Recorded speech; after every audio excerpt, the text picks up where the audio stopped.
a mask, it's the more mask I'm wearing on that flight. So apparently, if he sees 3 people without masks, he's going to triple up. He's going to throw 3 additional masks. What if he sees 40? This was a rapper, you said? A hip-hop radio host. Oh, okay. Notorious VOG. I might have to take my Honeywell North full-face respirator mask on trips. Wow. So, dude, just cut to the end of this and buy a hazmat suit and walk around in that. Like, you're not a lunatic. You look the most normal that way. By the way, speaking of hazmat suits, I saw a video from, allegedly from Shanghai, of kids going to school, all of them wearing full body suits. See, I mean, yeah. Insane. It's creepy. That's the end of the road for this stuff, people right? want. Author and former Obama administration senior advisor Valerie Jarrett posted a photo of herself masked up in a car. She wrote some defiant words to accompany her post, which said, "Wearing my mask, no matter what non-scientists tell me I can do." Oh my God. It's like an adult security blanket. That's what this really is. A binky. Yeah. I have to order a mask now that says Binky on it. Or just a picture of a binky so it looks like you're wearing one. But you're not going to wear it. So don't give them any money. Don't encourage these people. Okay, fair point. Yeah. Still, that would be funny. So, Republican comms guy, never even heard of him, Matt Whitlock, responded with a recent photo of the political operative and another gentleman maskless at the Austin SXSW. So this lady goes on Twitter and she talks about wearing a mask on an airplane. And then some Republican guy was like, "Hey, look, isn't this a picture of you at this festival not wearing a mask?" And he said, "Awkward," to which she responded, "No, it's not awkward. We had both been fully vaccinated and tested that day." And nobody wears masks in Texas right now. I mean, I'm sure, not nobody. Austin? Way Come more on. people wear them in Austin, but it's not required, and it's way more people not wearing them. Outside of airlines and airports, I don't think I've it's seen in the very many- airline.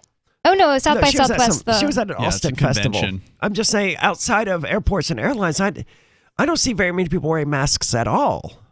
It's very rare. Of course, this is New Hampshire. Yeah, I don't see, ever since the Keene mask mandate was repealed a couple months ago, the compliance around here has dropped significantly. But the sad thing is, so many people are so damn compliant. That's what got us into this mess. And as soon as they pass another mandate, it's going to go right back to the way it was. I don't know, man. People see...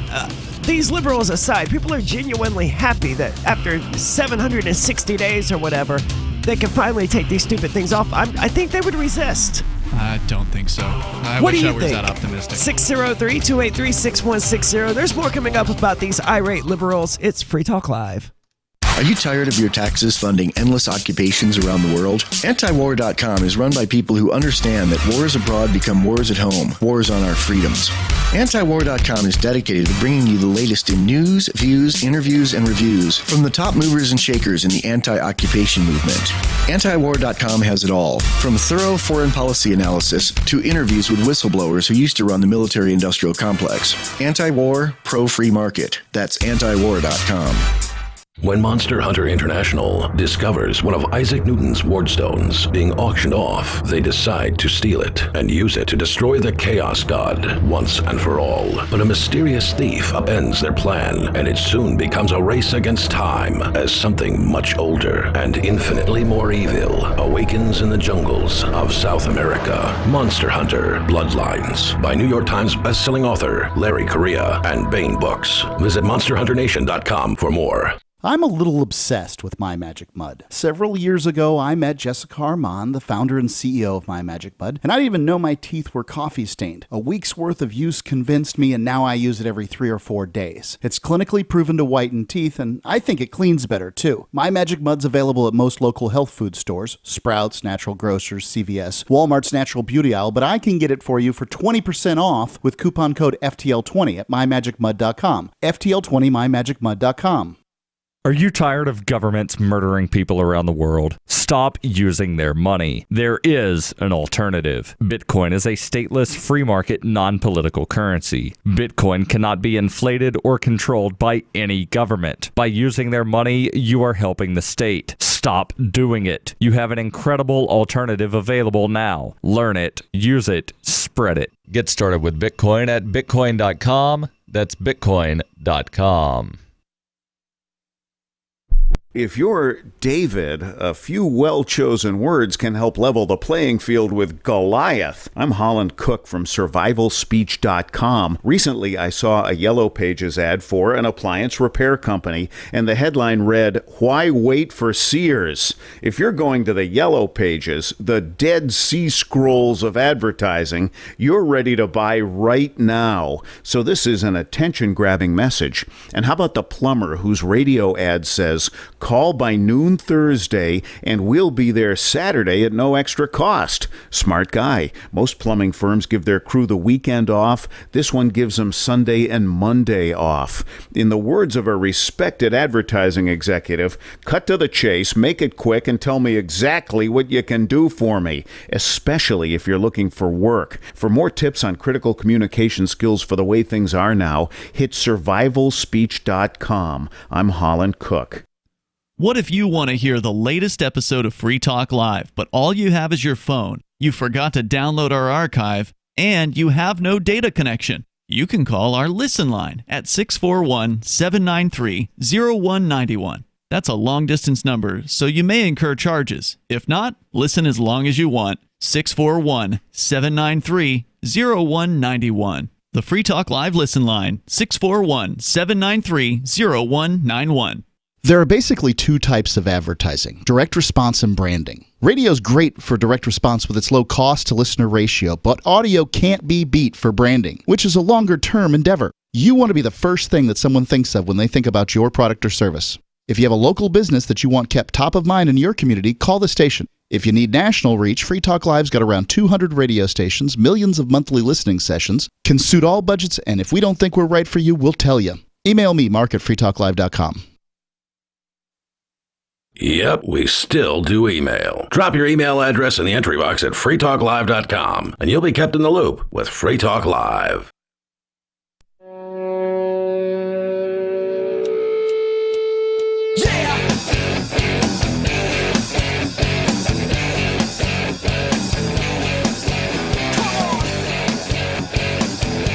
It is Free Talk Live, where you're invited to take control of the airwaves, talk about whatever is important to you. 603-283-6160 if you'd like to do that. Again, that's 603-283-6160. With you tonight, it's Aria. It's Ian. And Bonnie. And I want to tell you about Bitcoin.com. If you're new to cryptocurrency, if you don't know anything about it, you've heard people talking about it, head on over to Bitcoin.com. Click Getting Started at the top of the page.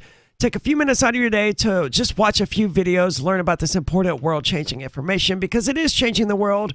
And it's important for people to begin as we go into this turbulent economic period where Bank of America is, what's the word I'm looking for? Projecting a Evil? well, they are evil, but they are projecting like a 35% chance of recession, which of course is way too low. Learn about Bitcoin.com, ways of getting around this inflation and the destruction of the USD. Bitcoin.com is one way of doing that. There you can find out as much about cryptocurrency as you want. You can even get some for yourself. But if you already know about cryptocurrency, news.bitcoin.com will keep you up to date on all of the news and headlines that are relevant to you. All on a sleek, easy-to-use website. That's bitcoin.com. We have Sam on the line from Ohio. However, Sam, you're on Free Talk Live. Hold on. I just wanted to comment on the federal mask mandate for public transportation that you're talking about. And, like, here in Ohio, like, until that ended, like, that and medical buildings were still the only places that, like, you had to wear them. So you've been down to just, like, hospitals and airports there in Ohio as far as where people have to wear masks? And inside Ubers and buses. I saw Uber got rid of theirs as well. I mean, I hope it applies to the Uber Eats drivers too, because it's just BS. I believe it does. They make you have to wear them in your car. Well, I guess until now. Hold on. Uber Eats drivers had to wear their masks in their car? Yeah, I had to take a picture every day that I logged in with the mask on, but I would always just take like a piece of mail and put it in front of my face, and it always was like, cha-ching. Yeah, no, the regular Uber drivers were playing that same game too. Yeah, I never encountered any of that, but of course this is You weren't an Uber driver. I was not an Uber driver, no, but I did a fair bit of DoorDash within the last year. Okay.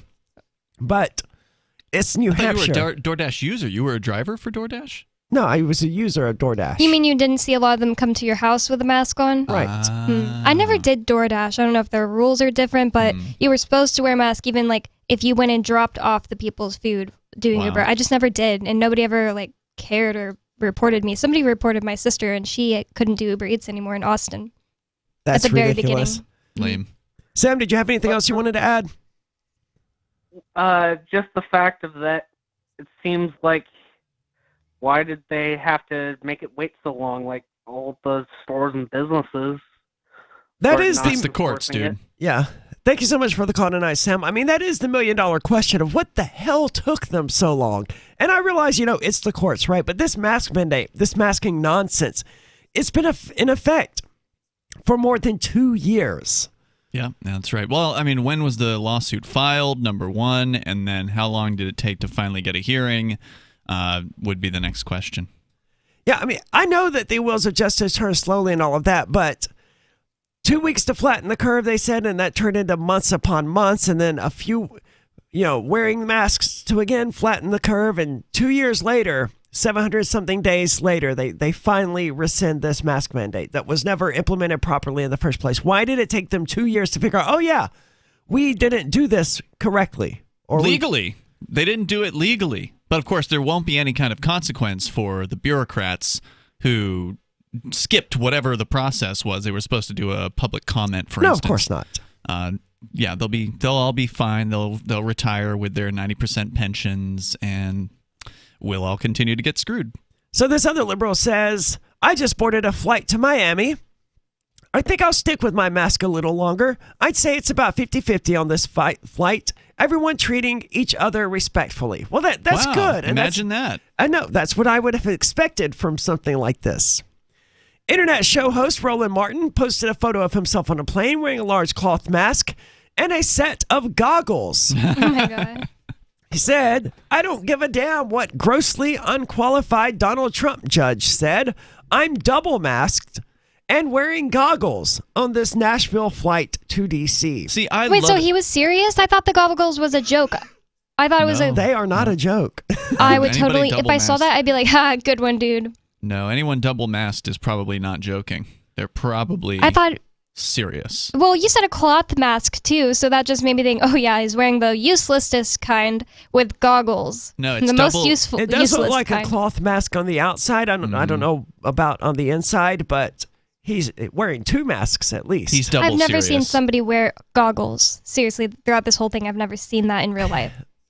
These are more like safety goggles than what I would think of. I mean, they are safety goggles, right? But like when instead I of think swimming goggles? Yeah, I think of this because these aren't going to protect his eyes from really getting anything in them. They'll protect you against like metal shards and stuff like that. But they're like the glasses kind instead of like actually suction to his face. That's completely useless and retarded. If somebody were to sneeze in your face, I mean, it would maybe stop. Yeah, but if it's just something blowing around in the cabin of your plane, which is the idea, it'll just go like directly into your eye over the rim. I would suggest to Roland Martin that if he has a serious issue of people sneezing into his eyes, he should stop hanging out with 3-year-old children.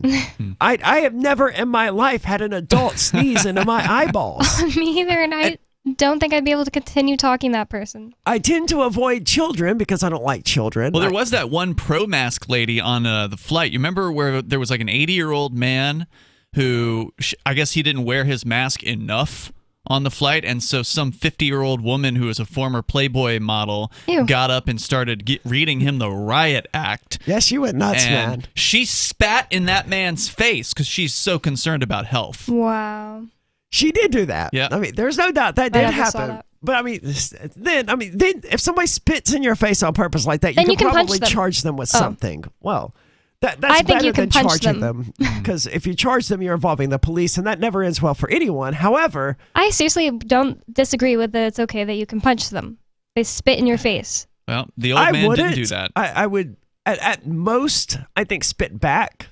But the reality is that that's probably going to lead to a physical altercation as well. So it's best to just do what the old man did. So this guy in his goggles and his double mask says you can kiss his ass about him not wanting it again. About him not wanting COVID again. He had COVID in December apparently. And any fool good saying, news, bro, you already had it. You beat it. That means that you have the immunity. Probably not now, since he's been keeping himself away from dust and I don't know, man. Colds are weird. Like, I have a cold right now, and I had a cold like no more than a month ago, and I swear to God, it's the same stupid cold. Same symptoms, Maybe you same have allergies. everything. I do have allergies, but that doesn't seem to be what's going on here. Any fool saying they don't matter is a damn liar. I don't know even what he's talking about right now. I think he's talking about the masks. Oh, okay, yeah. Just some cantankerous old man, though. Well, the person saying they don't matter would be someone who's actually, read the box that the masks come in, let alone all the various different studies. Well, this guy has, other people have critiques of him, and we're going to get into those because these people are flipping out. Coming up, we're also going to be talking about Netflix and a satanic club at an elementary school. That's what we're talking about. 603-283-6160. Plus, Disney, no longer the Vatican of Florida. What's going on there? It's Free Talk Live.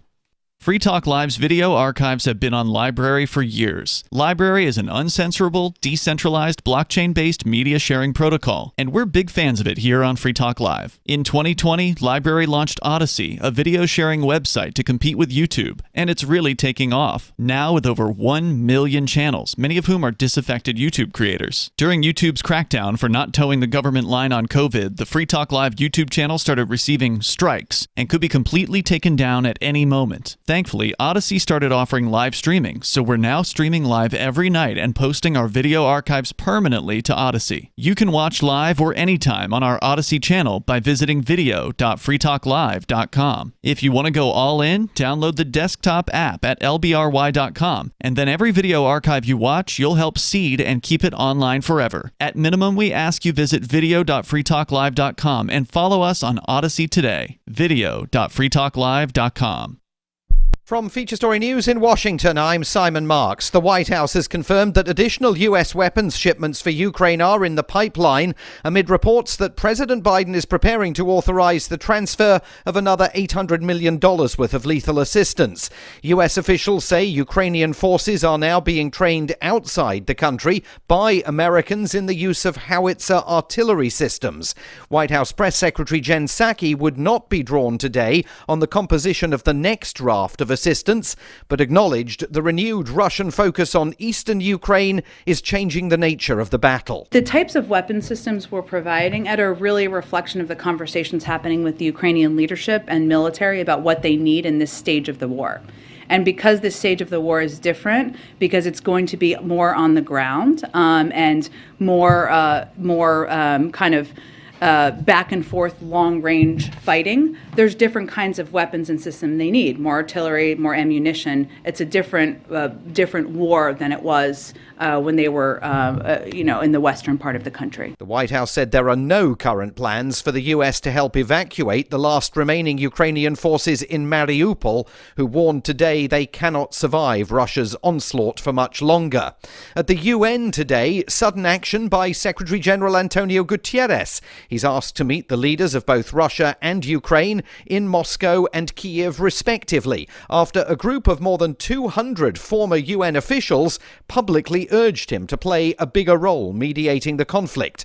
From FSN's bureau at UN headquarters in New York, Sarah Walton with more. The UN says the Secretary-General has sent letters to representatives of Ukraine and the Russian Federation asking for President Zelensky and President Putin to meet with him in their respective capitals. It comes after a letter signed by more than 200 former UN officials called on the Secretary-General to take a leading role in mediation in the conflict.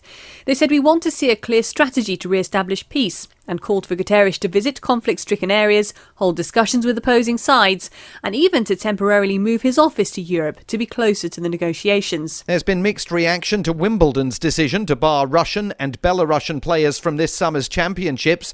It means the world's number 2, Daniil Medvedev, among others, will be barred. The ATP said the move created a dangerous precedent, but tennis correspondent David Luddy says the British government is backing it. The All England club discussed with the government what was going to happen, and remember, the sports minister Nigel Huddleston previously said nobody flying the flag for Russia, and I'm quoting, should be allowed to play. The rapper A$AP Rocky has been arrested on suspicion of assault with a deadly weapon. He was taken into custody at Los Angeles International Airport this morning in connection with a shooting last November in Hollywood. From bureaus worldwide, this is FSN. Got Telegram? You can follow our channel there and discuss show prep with other listeners at telegram.freetalklive.com.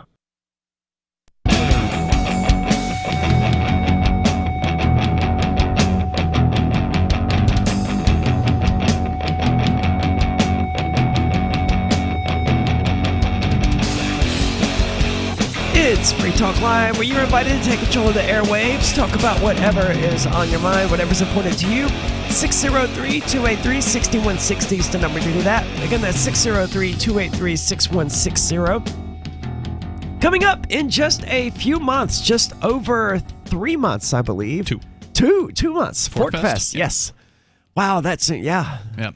Forkfest 2022 is happening from June the 27th through July the 3rd. That's at Rogers Campground.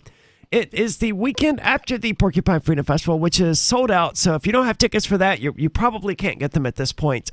However, Forkfest still has spots available. Presumably, we haven't actually checked with Rogers Campground because there are no tickets or anything like that we have to worry about.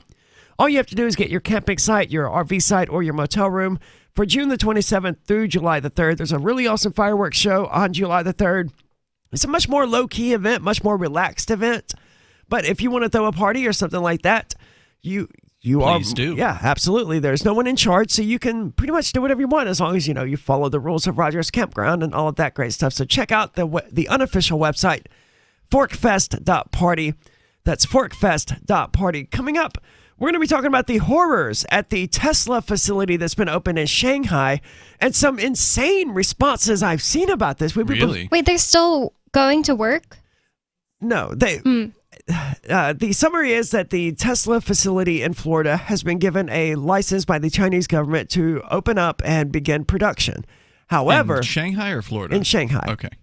However, the people who go to work there have to stay in the factory 24/7. Wow. They can't leave to go home. And this is about controlling COVID and all of that. And these people are like, well, that doesn't sound so bad. These people would probably rather be locked in a factory than locked in their apartments. I'm like, no. Every human being out there, if given the opportunity, given the choice between getting locked up at work or locked up at home, every single human being is going to choose, I'd rather be at home. Yeah, what if they have animals or something? Well, I bet the government already went in and killed their animals. That did happen a lot. But before we get into that, we're going to talk about Florida because I haven't been paying any attention. I assume this nonsense with Disney has something to do with the Don't Say Gay bill. Oh, I saw something great on the internet about this Disney thing. I have no idea what's going on. I can't remember. Do you remember why they're boycotting Disney? It's the right-wingers boycotting Disney. Well, I mean, there's... The right-wingers have been boycotting Disney since I was a kid, though, because they were pro-LGBT back then. Mm-hmm. Well, That's what it's over. And alleged pedophiles, right? So when did that enter the equation? I mean, I'm sure there have been rumors about it for a long time, but a few weeks ago, there were photographs of Jillaine Maxwell, who, for listeners that may not recognize the name, that's Jeffrey Epstein's girlfriend, business partner, girlfriend, sex partner, whatever. She apparently was seen in photos from like the early 1980s in Disney World, like palling around with Donald Duck or whatever. They had some kind of special thing that was going on there, so it made it look like she's tied in pretty close with the Disney folks. There's probably a lot more that I haven't heard about. Don't rich people go to Disney World, though? Isn't that like something that rich people do? That's not really like a smoking gun. I think they were having some kind of a contest that she was helping with, or I don't know. I didn't look closely at it, and I don't really care because I don't buy things from Disney, so I don't really... To me, like, whatever it is that they say that's offensive, okay, just don't buy their stuff. Don't go to their parks. Don't spend your time on their property. But now what's happening is Florida apparently, via their Senate, and I don't know if this has already passed the House, but Florida's Senate, in a 23-16 vote, has now passed legislation, according to timcast.com, that ends Disney's tax privilege, self-governing power, and special exemption status. Wow. What is their self-governing power? So I mean, it sounds like they were almost literally a Vatican within Florida. Yeah, like kind of a little city. Yeah, as I understand it, so the story here reveals that since 1967, Disney has operated its own government in Walt Disney World in Florida. Wow. Republican state rep. I'm shocked that Disney World has a government. Is this run by like King Mickey? I mean, what's going on? I don't know. It's a good question. I've never looked deeply into it, but I remember going to Disney World at one time years ago as an adult. There was actually a crypto event that was happening there once upon a time. It was called Coins in the Kingdom. And I think it only happened once, and then it was done. But so Mark and I were there, and I remarked on how really nice the roads were, and he pointed out that it's essentially a private city. Wow. It's kind of like a special economic zone, if you will. And from what I'm hearing, that sounds about right. Yeah. So under Florida law, Disney can control their own water, power, emergency services, and more. Until now? Well, again, it's just the Senate that has voted for this. So it's what's not clear is whether or not this vote is going to go to the Florida House or has already been through the Florida House. So I don't know where... this is on the political schedule, but presumably DeSantis will sign something like this because it's politically in his favor to do so. Someone has pointed out on YouTube, and that was my understanding as well, is that Disney was in support of the DeSantis bill, what they're calling the Don't Say Gay bill. Okay, interesting. Which would be against the LGBTQ agenda, which I didn't think anything of at the time. It's just a corporation being a corporation, right? They're playing whichever side helps them the most. But I'm confused because I thought the right-wingers are protesting Disney. It says here Disney was against the Florida's parental rights and education law, which is the Don't Say Yeah, Gay. Okay. And this is something funny I saw on the internet. Someone said, to all you right-wingers, bootlickers, boycotting Disney, don't forget that Disney owns The Punisher, so you better scrape that off your hood of your car. I mean, Disney they owns own a lot. all the Marvel movies. Yeah. They own all of the that's Star Wars Marvel? movies. Mm-hmm. Disney purchased all of Marvel. They purchased all of 20th Century Fox. So any Fox properties, any Marvel properties, those are now owned by Disney. There was a lady wearing a Punisher shirt at Footloose's trial. I was like, oh, God. Yeah, Disney would be like the largest media company in the world, right? Wouldn't surprise me if that were true, yeah. I mean, didn't Netflix think their is pretty acquisition big. made them...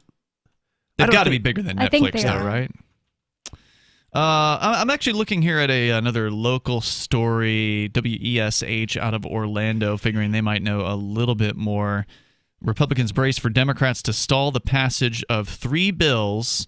Okay, so yeah, this is still going to the House, it looks like. So this is, again, passed by the Senate, but still has to go through the Florida House. This would wipe out Disney's 55-year-old government structure, the Reedy Creek Improvement District. And let's see here. So it would be a nightmare for the legislative bodies of Florida or the police to actually implement this. I mean, if Disney has their own water, their own, I know they have take their it own. Over.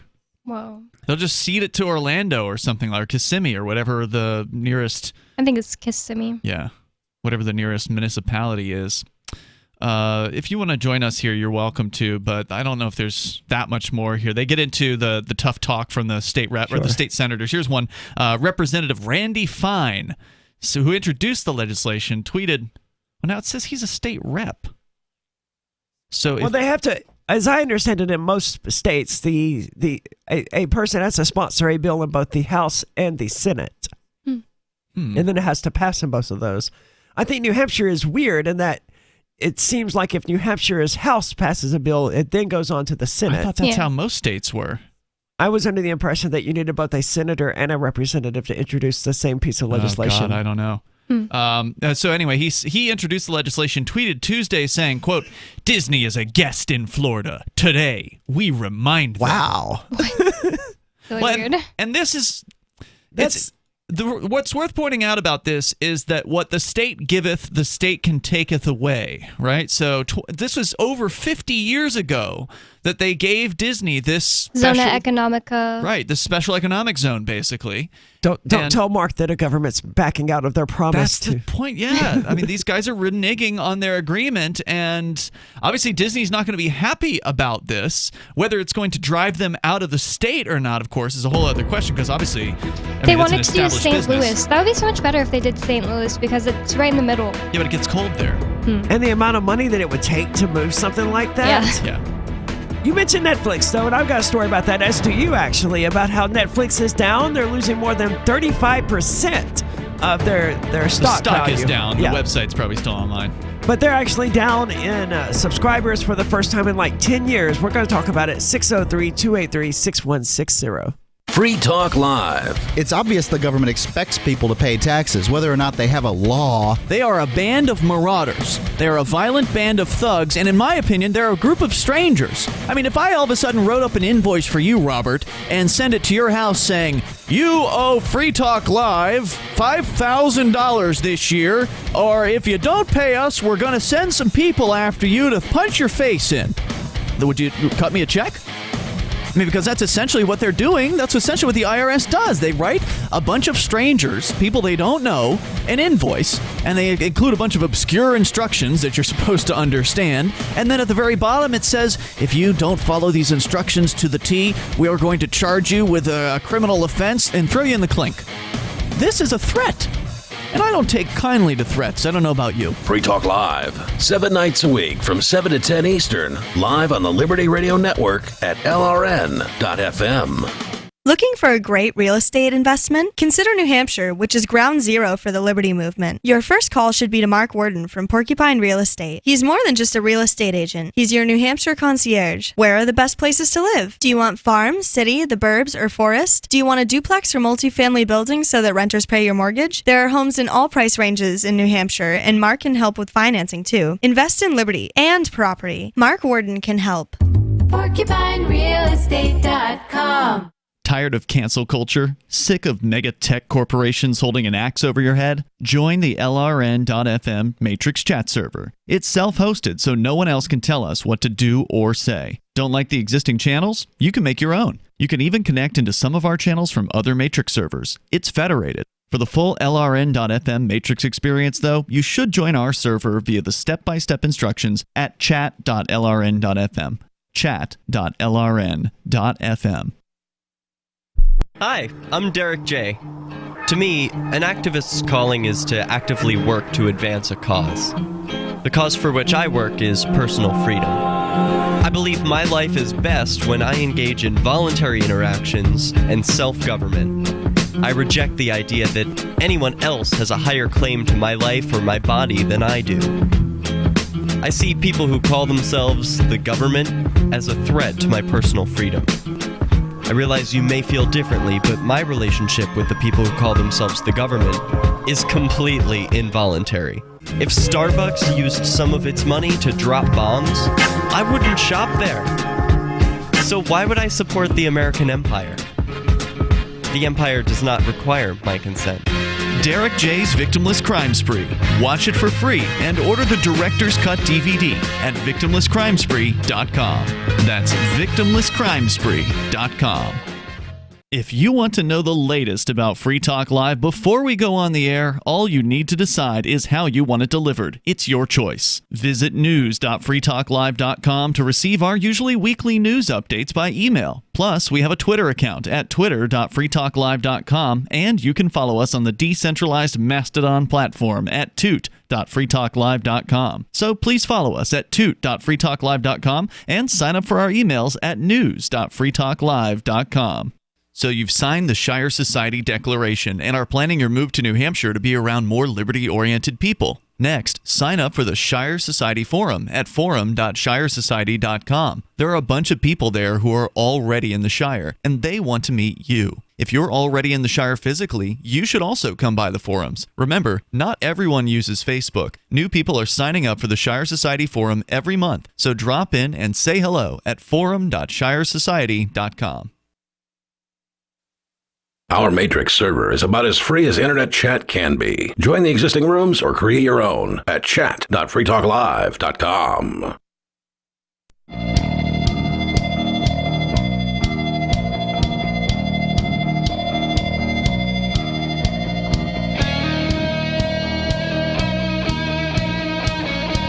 It is Free Talk Live. As always, you're invited to join us, 603-283-6160 if you'd like to weigh in.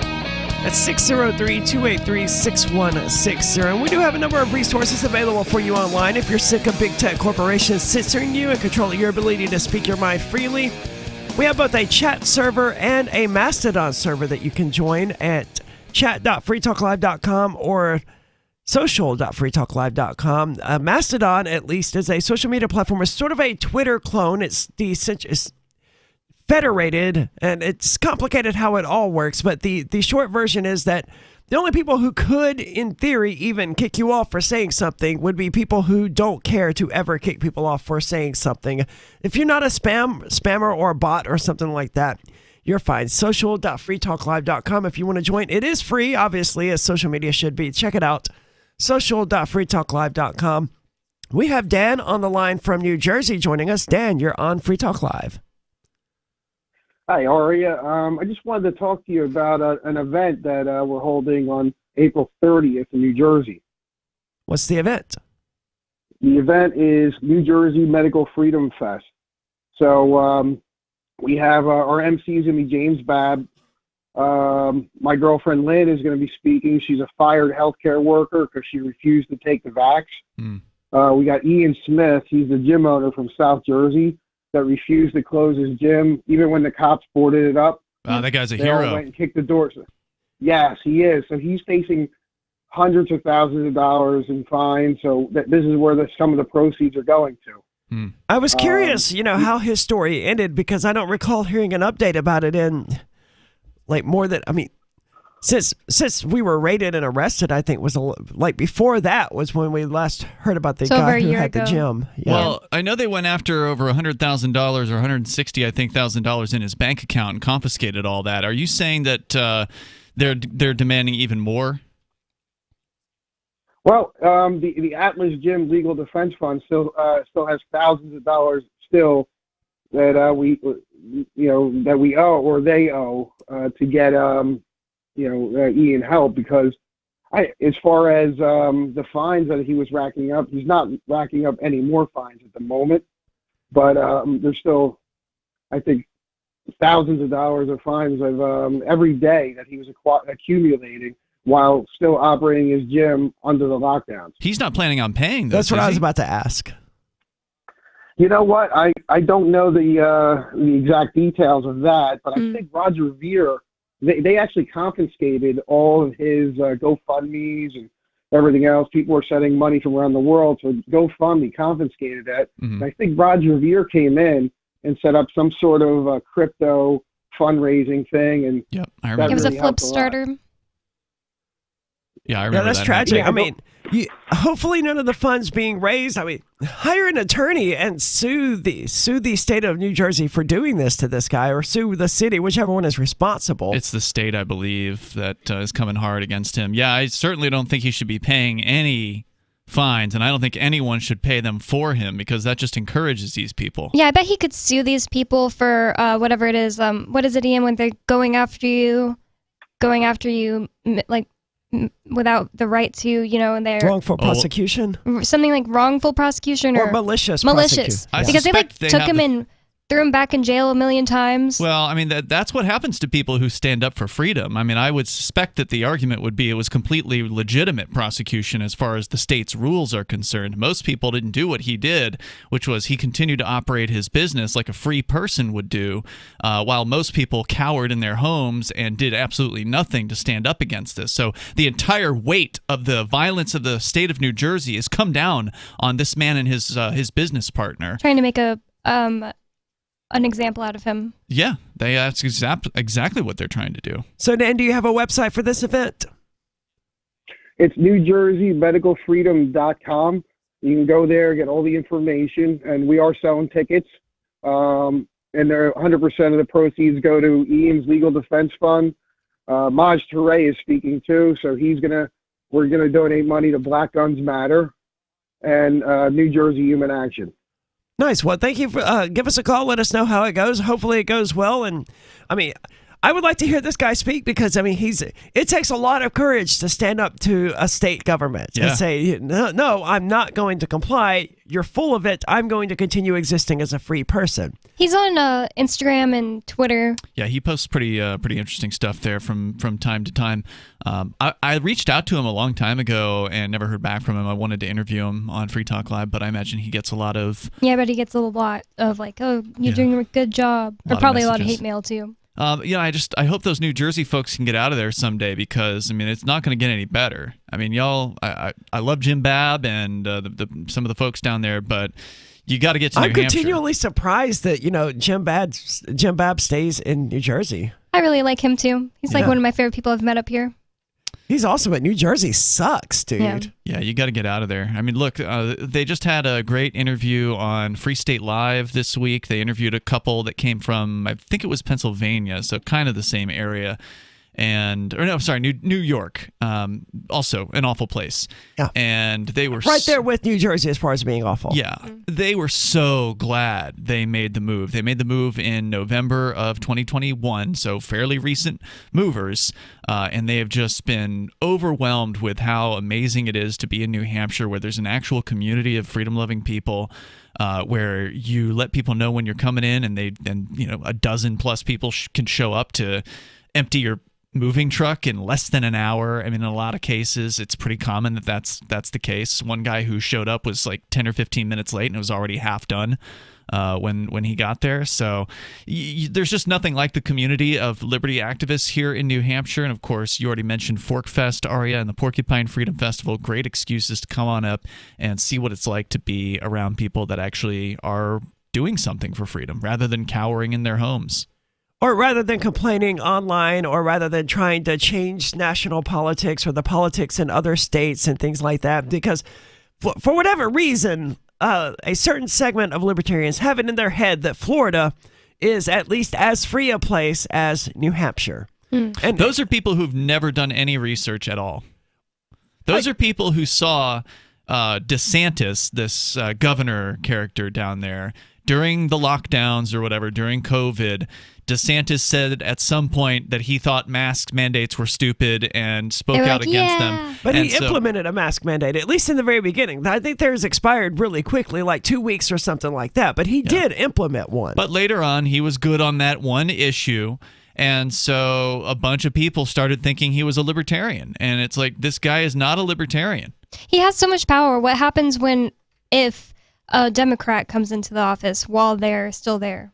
Well, these sorts of people are so short-sighted that they can't fathom that possibility. What happens when he is there? The dude signs every single pro-cop, pro-increasing police power bill that comes across his desk. He's a total arch-police statist, and he is a total statist. I'm just saying, loves the drug war. Currently, Florida is a great place for conservatives to live. It's just not a great place for libertarians to live. But what's going to happen to those Punisher-wearing T-shirt conservatives when... Well, someone else is in power they don't like? It's not even that great of a place for conservatives, right? With the Florida legislature recently saying that, these conservatives in the Florida legislature, they're going to punish this private company. For this private company, this would be Disney. Oh, the conservatives love that. Oh, yeah, they love that. I know, but they're not supposed to, right? They're supposed to be all about small government. And yeah, I get what you're saying. That. Right, I get what you're saying, but these conservatives have no principles at all. So for them, private company we don't like, let's use the government to punish them. They're all about that. They have no problem with aggregating more power to the state as long as they're the ones they would just who are be in like, charge. DeSantis is wonderful. In fact, I found an interesting story here because I wanted to learn more about the Disney district, right? So they have this special, basically what sounds like a special economic zone.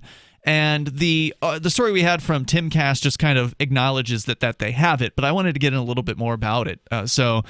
WFTV.com in Florida, Orange County, Florida's gift to Disney of a self-governing area of land south of Orlando was unprecedented at the time, necessitated by the fact that 1960s Central Florida governments didn't have the capability to host a theme park that welcomed millions of people each year. Okay, so it wasn't a gift to Disney. It was allowing Disney to give a gift to the state of Florida because the state of Florida and the cities of Florida couldn't even have handled this. Well, it was a way for them to they couldn't handle it, but it was also good for Florida because obviously it means a lot of tourism, right? A lot of people coming in there.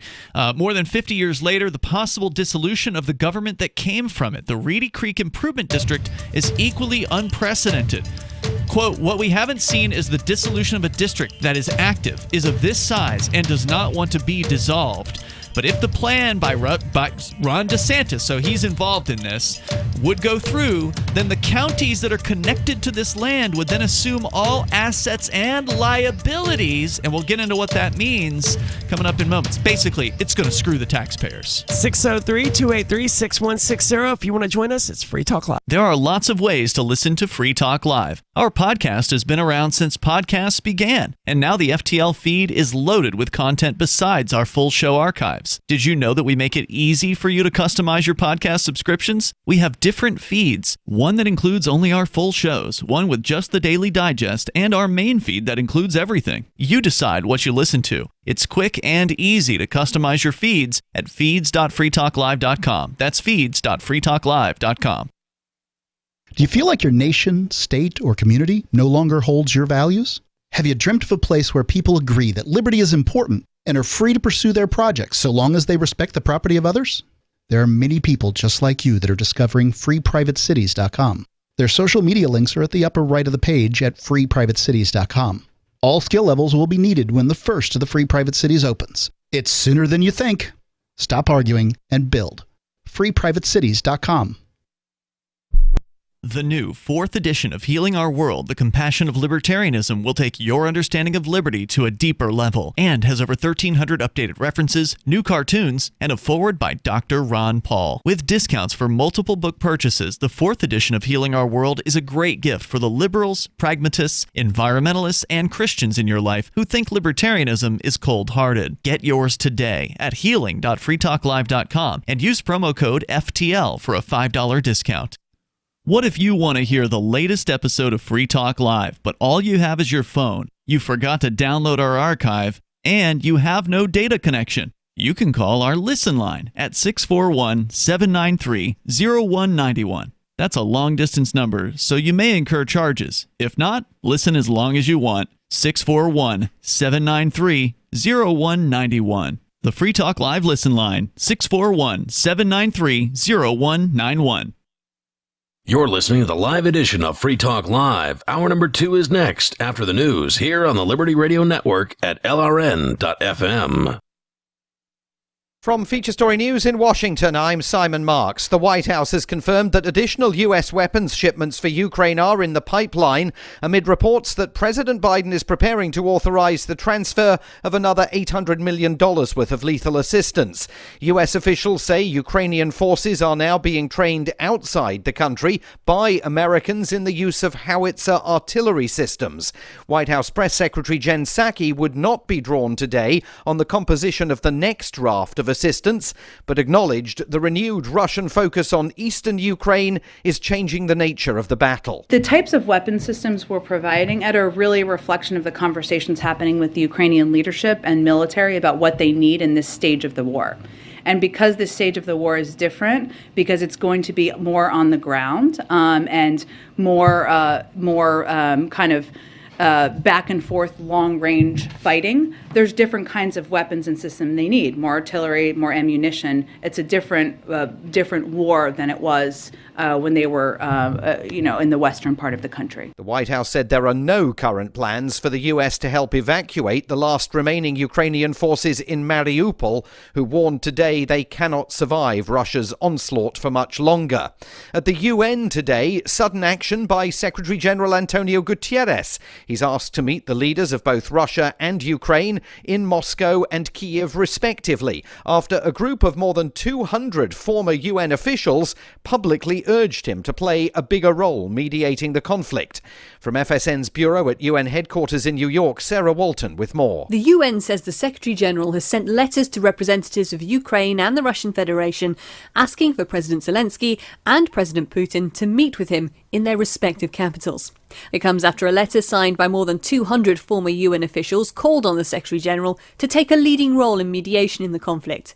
They said, "We want to see a clear strategy to re-establish peace," and called for Guterres to visit conflict-stricken areas, hold discussions with opposing sides, and even to temporarily move his office to Europe to be closer to the negotiations. There's been mixed reaction to Wimbledon's decision to bar Russian and Belarusian players from this summer's championships. It means the world's number 2, Daniil Medvedev, among others, will be barred. The ATP said the move created a dangerous precedent, but tennis correspondent David Luddy says the British government is backing it. The All England club discussed with the government what was going to happen. And remember, the sports minister, Nigel Huddleston, previously said nobody flying the flag for Russia, and I'm quoting, should be allowed to play. The rapper A$AP Rocky has been arrested on suspicion of assault with a deadly weapon. He was taken into custody at Los Angeles International Airport this morning in connection with a shooting last November in Hollywood. From bureaus worldwide, this is FSN. With FSN Spotlight, I'm Simon Marks, continuing to hear today from Malcolm Nance, a former US Navy intelligence officer and respected military analyst in the US, who disclosed earlier this week that he's joined the International Brigade, formed by Ukraine, so that foreign fighters can join the effort to resist Russia's onslaught. It's a hazardous job. Earlier this week, Russian propaganda outlets showed video of British fighters captured by Russian forces in the besieged city of Mariupol. But Malcolm Nance says he understands the risks. Well, of course, I've joined the armed forces of Ukraine. And let me tell you something. I've seen more than enough grief in this country to raise my hackles. I mean, I spent years in the United States Armed Forces, and we view ourselves as an army of good. Here, it is literally good versus evil. This Russian force, I call them a force, they're not an army. They are going around, they drink at night, they rape people, they murder people. The Ukrainian armed forces is standing up, and the reason they're winning is because they have the moral right behind them. And anyone from the West who feels that they have the skill, they should come here and join that crusade. The Russians, of course, could choose to interpret the presence of retired US soldiers on American soil as an indication that the US is getting directly involved in the conflict, something President Biden insists is still off the table. The main news again, the White House has confirmed additional US weapons shipments for Ukraine are in the pipeline amid reports that President Biden will authorize the transfer of another $800 million worth of lethal assistance. There's been mixed reaction to Wimbledon's decision to bar Russian and Belarusian players from this summer's tennis championships, and the rapper A$AP Rocky has been arrested on suspicion of assault with a deadly weapon in Hollywood last November. And that is the latest feature story news. Simon Marks reporting. George W. Bush may be retired from politics, but he's keeping busy with his new hobby of painting. Today, the Picasso-in-chief tweeted his latest picture, a turkey sandwich and glass of lemonade in front of the ghost of the Iraqi child that follows him everywhere. Rebecca Mira has been following the flourishing art career. He's pretty good, Rebecca. Yeah, well, Rachel, Bush doesn't claim to be a great artist, but as he put it, not bad for an old man, huh? Not bad at all. He says he likes painting simple things he sees in everyday life, like his dogs, that dead Iraqi child. You can see that Bush's art is improving over time if you take a look. At first, he could barely draw the Iraqi child's transparent hands, but now they look much more realistic. Much more. You know, I'm not surprised that he's getting better. Bush practices constantly. And Laura Bush says he's more focused than ever, locks himself away for hours at a time and won't talk to anyone while he's painting. Yeah. Makes you wonder if history will look back on Bush as a politician or the next Rembrandt. Up next, a study found that drinking red wine once a day can help the body get hammered. This is the Onion News Network.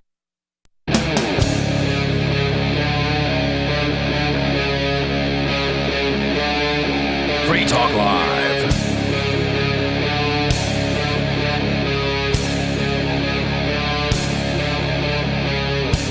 It's Free Talk Live, 603-283-6160 if you'd like to weigh in, talk about Disney and its little special status as the Vatican of Florida, or if you want to talk about people freaking out that masks are no longer required on airplanes, 603-283-6160. You can weigh in, or you can talk about something completely different, whatever's important to you. That's 603-283-6160.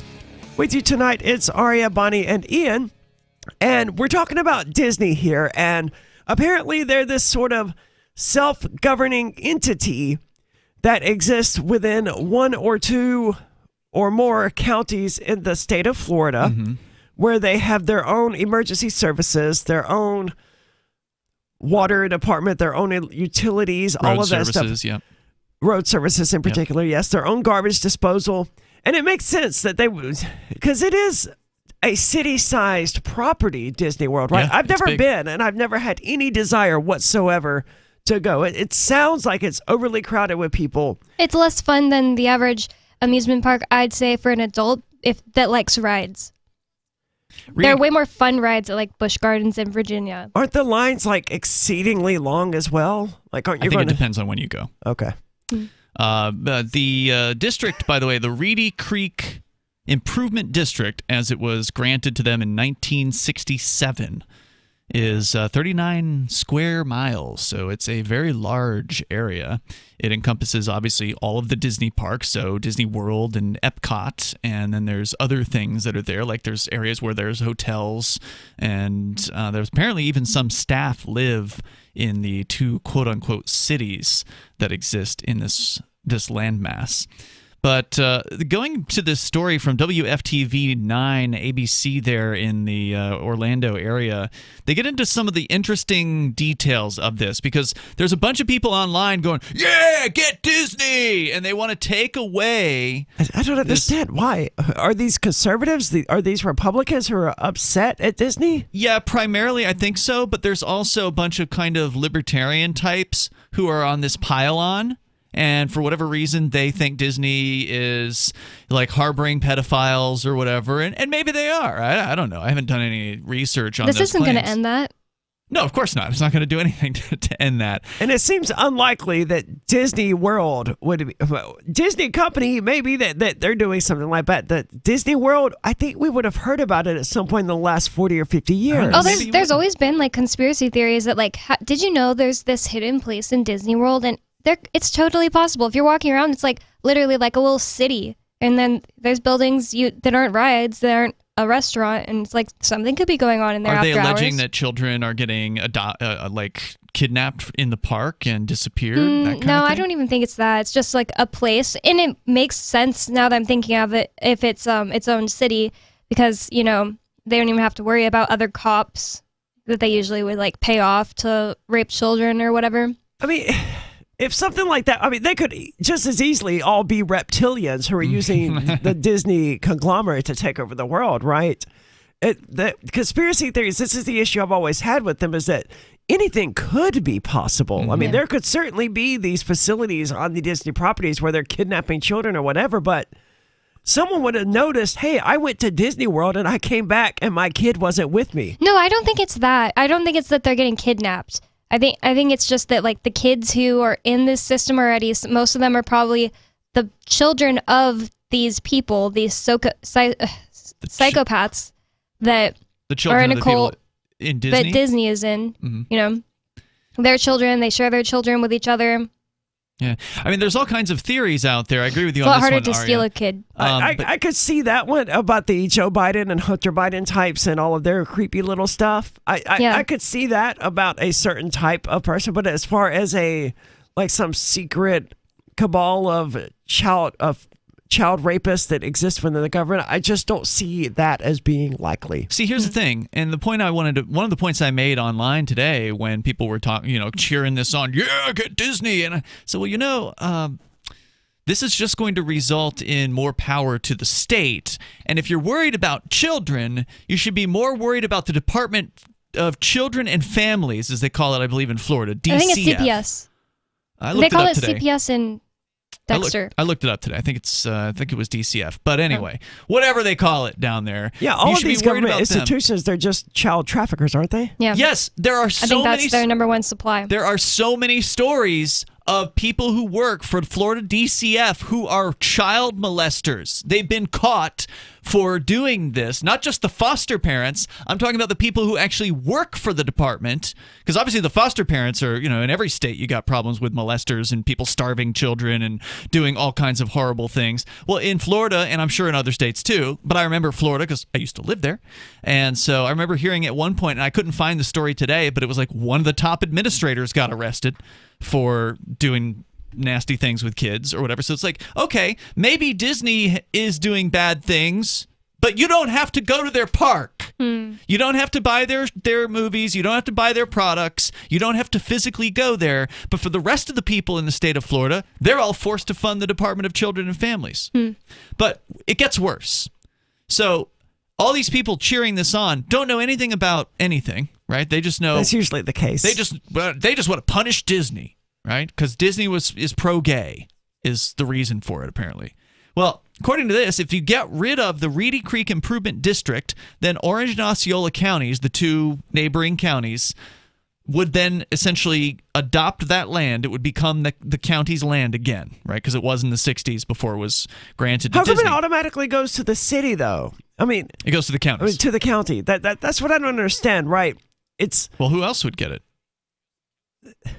Anyone who wants to claim it, right? Because it's no longer the state's land at this point. It's no longer the county's land at this point. It is the state's land. That's why they can take away the special permission. They're going to claim it, but it's Disney's land, as far as I can tell. Well, yeah, it'll still be Disney's land, quote unquote, but now they're going to have to pay property taxes on it, and now they're going to have to so on and so forth. But for Disney, the main effect is more red tape. Disney would no longer be able to grant itself permission to renovate buildings or to build a new road. Instead, park officials would have to go to the county governments for every request, which of course is more of an annoyance. That's untenable. Yeah, that's going to make it impossible for them to do things. I bet they have to do stuff like that all the time. They're going to be potholes in the roads leading up to the castle. It's a lot easier for Walt Disney World to do that through their own Reedy Creek than it would be to go through Orange County.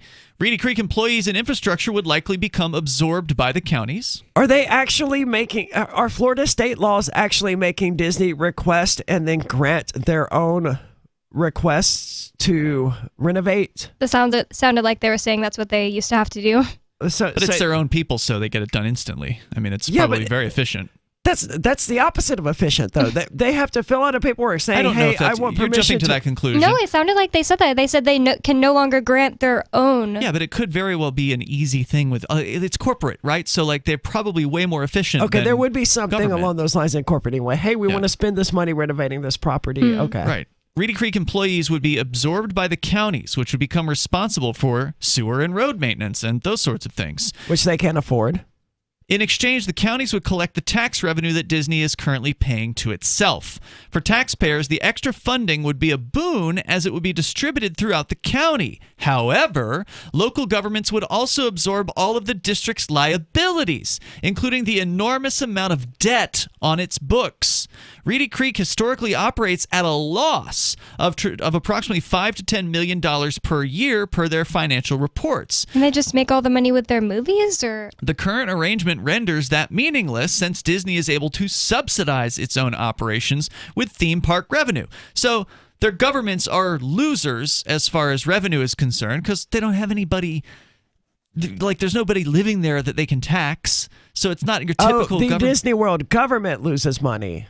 The Disney World government loses money, correct? But the theme park Disney World makes money and it offsets that loss. Correct. Okay, I see. God, that's confusing. So according to lawmakers, there is as much as $1 billion in debt on the balance sheets that if the state goes through with this, and it is going to the State House, I did confirm that, so the State Senate passed it. If the State House signs this, if they approve this, then that $1 billion in debt becomes public debt, and it becomes burdened by the taxpayer at that point. Doesn't sound like a good deal for the taxpayer, but No, they're gonna get screwed. Yeah, if this it's goes never through. a good deal for the taxpayer. There's more coming up here about Florida. It's Free Talk Live. My name is Jacob Hornberger. I'm president of the Future of Freedom Foundation, which Congressman Ron Paul awarded for having an outstanding freedom website. Write us at fff@fff.org, and we'll send you a free 3-month subscription to our monthly journal of libertarian essays and our booklet, Economic Liberty in the Constitution, which George Mason University economics professor Walter Williams praised in a recent column. That's fff@fff.org. After a devastating war, the alien visitors were driven back, and their willing human collaborators were left behind to face the music.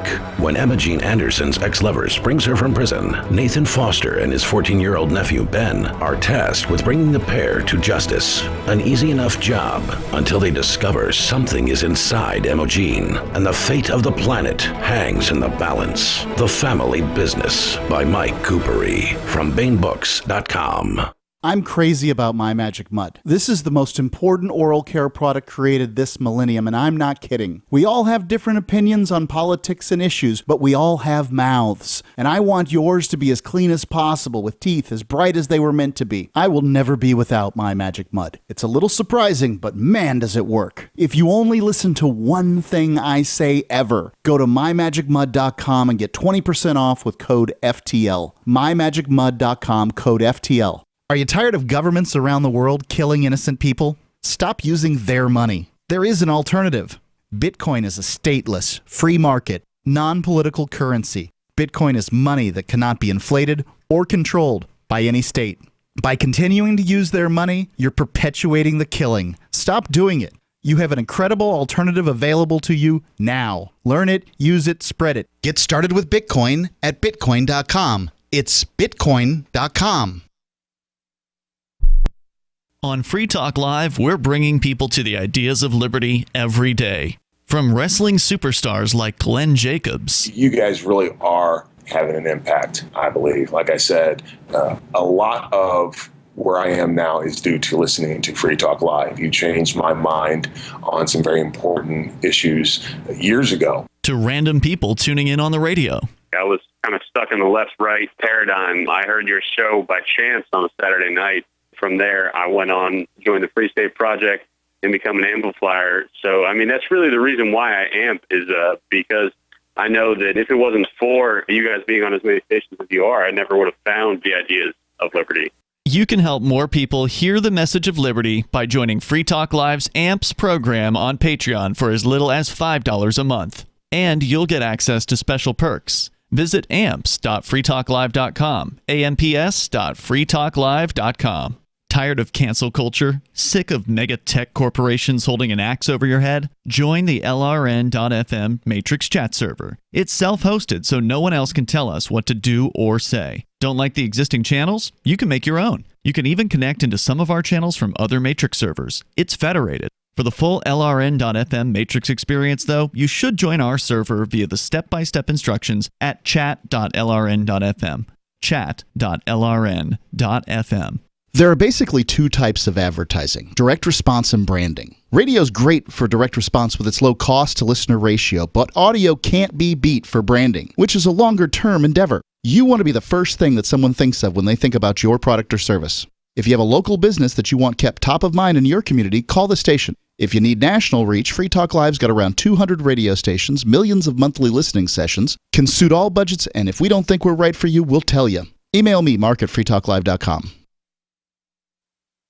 You can stick it to the man and big tech. Join our FTL social mastodon at social.freetalklive.com.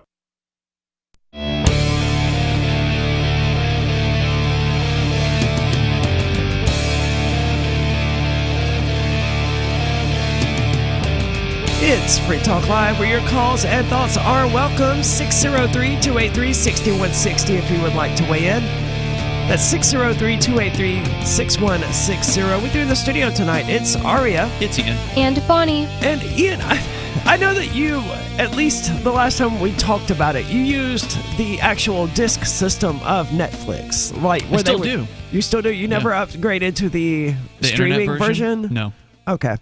Well, I've never used the actual on-disc version, come to think of it. It's just been a streaming service for me. And through most of, my time with Netflix, it was a really good streaming service. But something happened, I want to say 4 or 5 years ago, where it just slowly became less and less useful because it had fewer and fewer things on it that I wanted to actually watch. Because the agreements they had for licensing would expire and they wouldn't renew them, basically? That did seem to be the case. Like, they made a big deal about Friends not being on Netflix or anything like that. I never watched Friends. I never cared anything about it. But there were a lot of other shows. Like, at one point, this was back when I was still occasionally smoking weed. I wanted to watch the Lion King movies, right? I was high, obviously, and I was like, I want to watch the Lion King. That would be great. So I checked on Netflix. The only one they had was Lion King 3, which I'd never even heard of.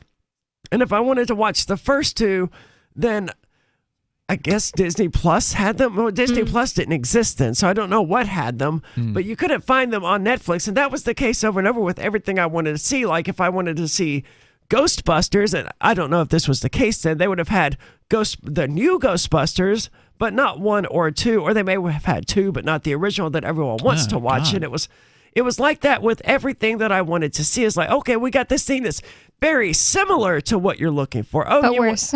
You wanted to watch Futurama. Have you considered our animated thing that we just produced? Because that's the closest we've got.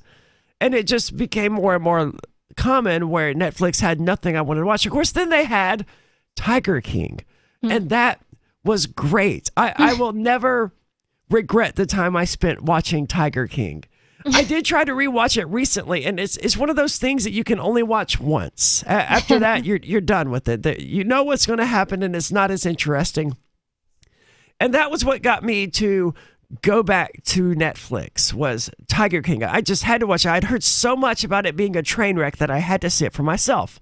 And then I just sort of never canceled the subscription, and now it just sort of sits there being useless because there's nothing else on it. You're their favorite kind of customer. You cost them nothing. It always annoyed me. I had Hulu and Netflix for a while. It annoyed me that it was like there were just some things I could not find on Hulu, some things I couldn't find on Netflix, so it felt like you needed both. But eventually I just stayed with Hulu because they had South Park. Now I don't have either. Hulu was a lot better, that's for sure. And I still use Hulu fairly often. I know I need to cancel my Netflix account, but it's only like, I only remember I even have a Netflix account when we're talking about it here on the show. So it's sort of a problem that I don't think about it when I'm not here, because there's nothing on Netflix that I want to watch. So there's no reason for me to bring up Netflix.com when I'm at home anyway. You know what I wonder about is, you mentioned Ghostbusters. I didn't check on any of the other things you mentioned, but I'm logged in here to the DVD Blu-ray version of Netflix, and they've got Ghostbusters. I can rent that on Blu-ray if I want to. Well, I did say I never actually checked Ghostbusters. I was just using it as an example of, people like the first two movies, but they don't like the third one. Just like with The Lion King, the first two movies were okay. The second one not as good as the first, which is incidentally the same as the case with the Ghostbusters, but if you wanted to watch one, they would have part 3, but not part 1 or 2. Not the ones that people wanted to see. So I don't know. They do have The Lion King as well.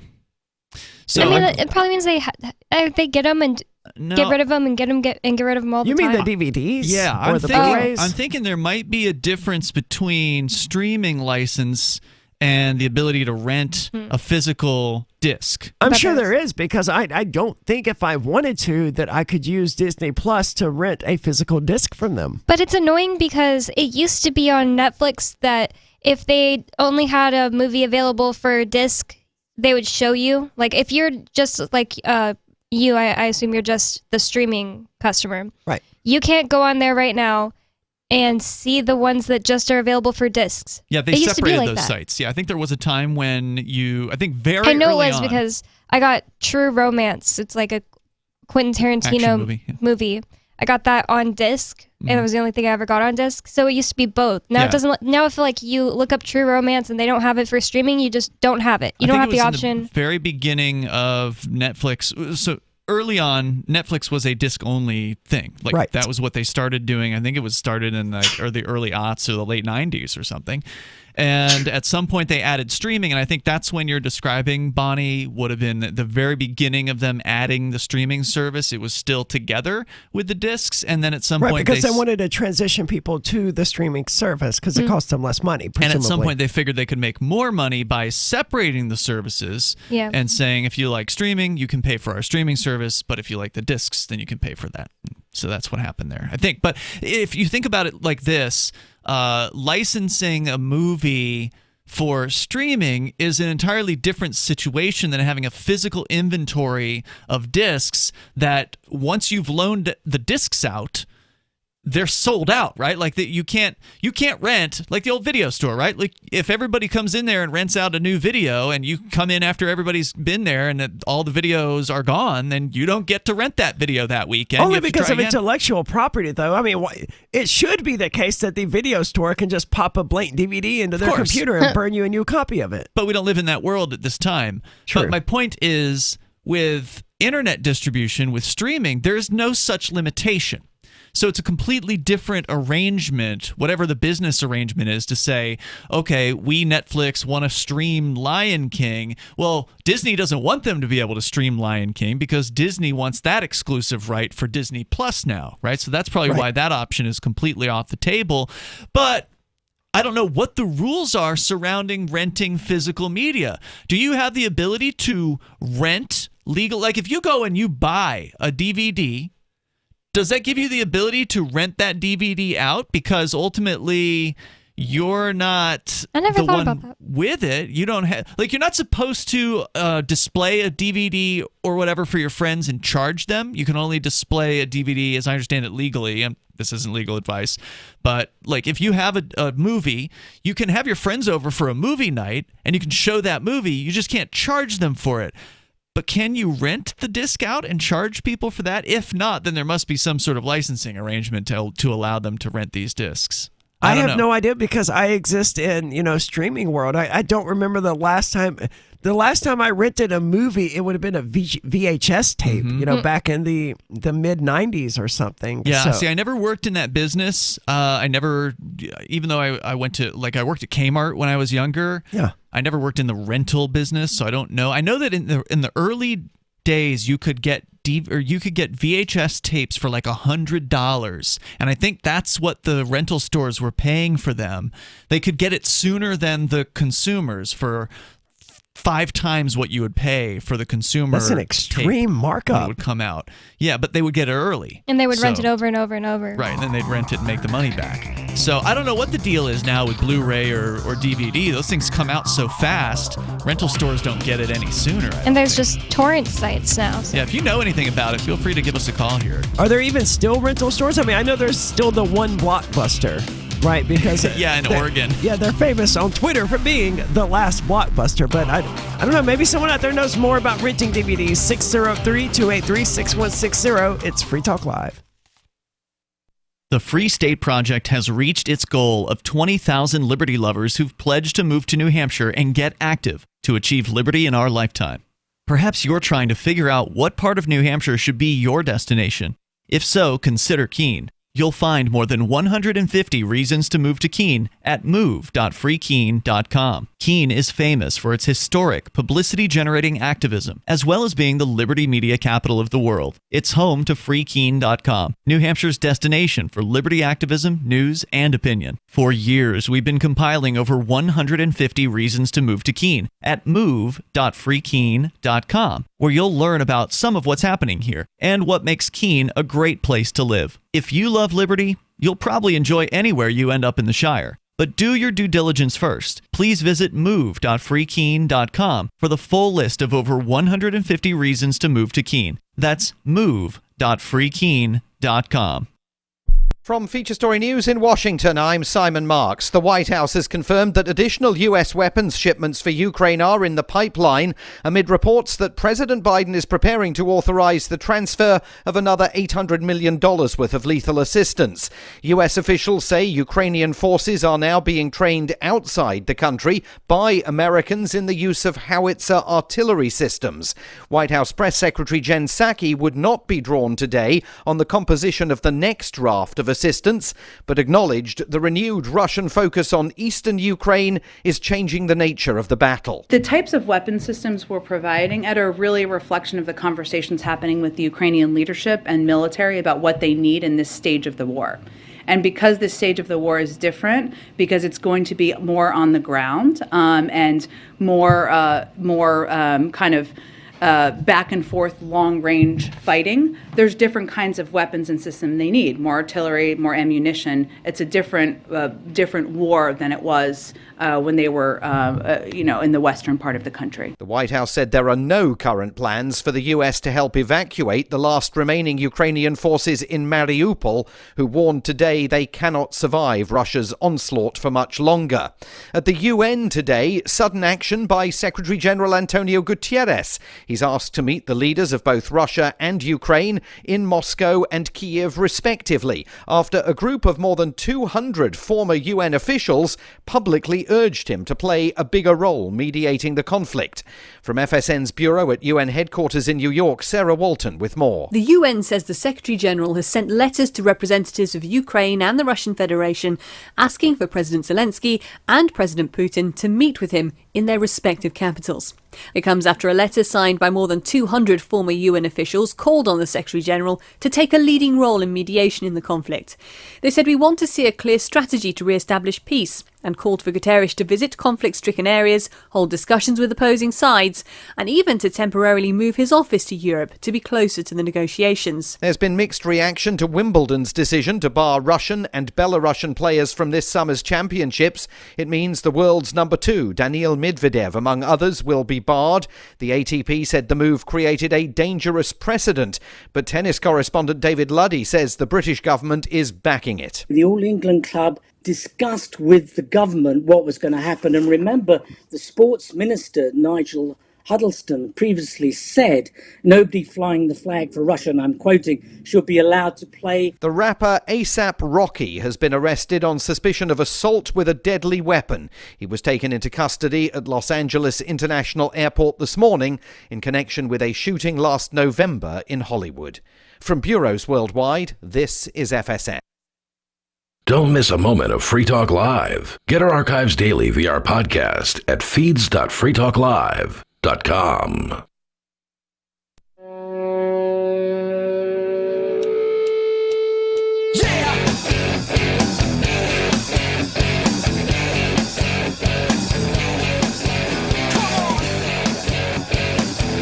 It's Free Talk Live. Your calls and thoughts are welcome because it is talk radio that you control. Take control of the airwaves at 603-283-6160. That's 603-283-6160. And if you value that, if you value the ideas of having a libertarian radio show that allows anyone to call in and weigh in with their opinions, then you might consider joining the AMPS program. You can find it at amps.freetalklive.com. That's amps.freetalklive.com. That's our Patreon. It only takes $5 per month to join. That gets you in, and you get an AMP-only podcast, and there's an AMP-only chat on the Matrix server. There's even an AMP-only Facebook group for those people who aren't currently banned from Facebook. All 4 of the people out there in the world who are not yet currently banned from Facebook. amps.freetalklive.com. Brett Perry has joined the AMPS program, and Brett is a gold level amplifier, which means that Brett is giving $10 per month to the program. But again, $5 per month is all it takes to get in. So thank you so much, Brett, for your contributions. We hope you're enjoying the show. Speaking of anyone being able to call in and share their thoughts and opinions, we have Sarah calling from New Mexico. Sarah, you're on Free Talk Live. Yes, I do very much appreciate your show. And, thanks, Sarah. Have you considered joining the AMPS program? Well, you know what? You know what my problem is? You don't have any money? No, I just want to send a check. You know what I mean? I just need a mailing address or a P.O. box. There actually is an address to which you can send a check. Well, I'm going to have to find that out. Because just go to our website. I know. You guys make it really hard for all of our old people, that we're not so computer savvy, Is Richard more computer savvy than you? No, I have to teach him how to text on his dumb phone. Oh, wow. So, no, he's not that computer savvy.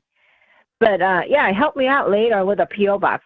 Ben, I just want to mention that when I was in Texas, when I go through San Antonio or El Paso, they actually have rental bikes where you use your debit card and you could rent out your bike and ride around, and you could leave it anywhere. But, I'm amazed. I look at those things like, well, I'm in another state because we had those rental scooters, and I think we might have those rental bikes, but what happens is that the dope heads, they steal the bike, and then they remove the computer, the GPS monitor on it. So then they fix it, and then they sell it for $50 for crack. So this is what's going on here in Albuquerque. Now, I've seen some of these things. I don't remember where I've seen them, but it wasn't terribly long ago that I saw some of these scooters.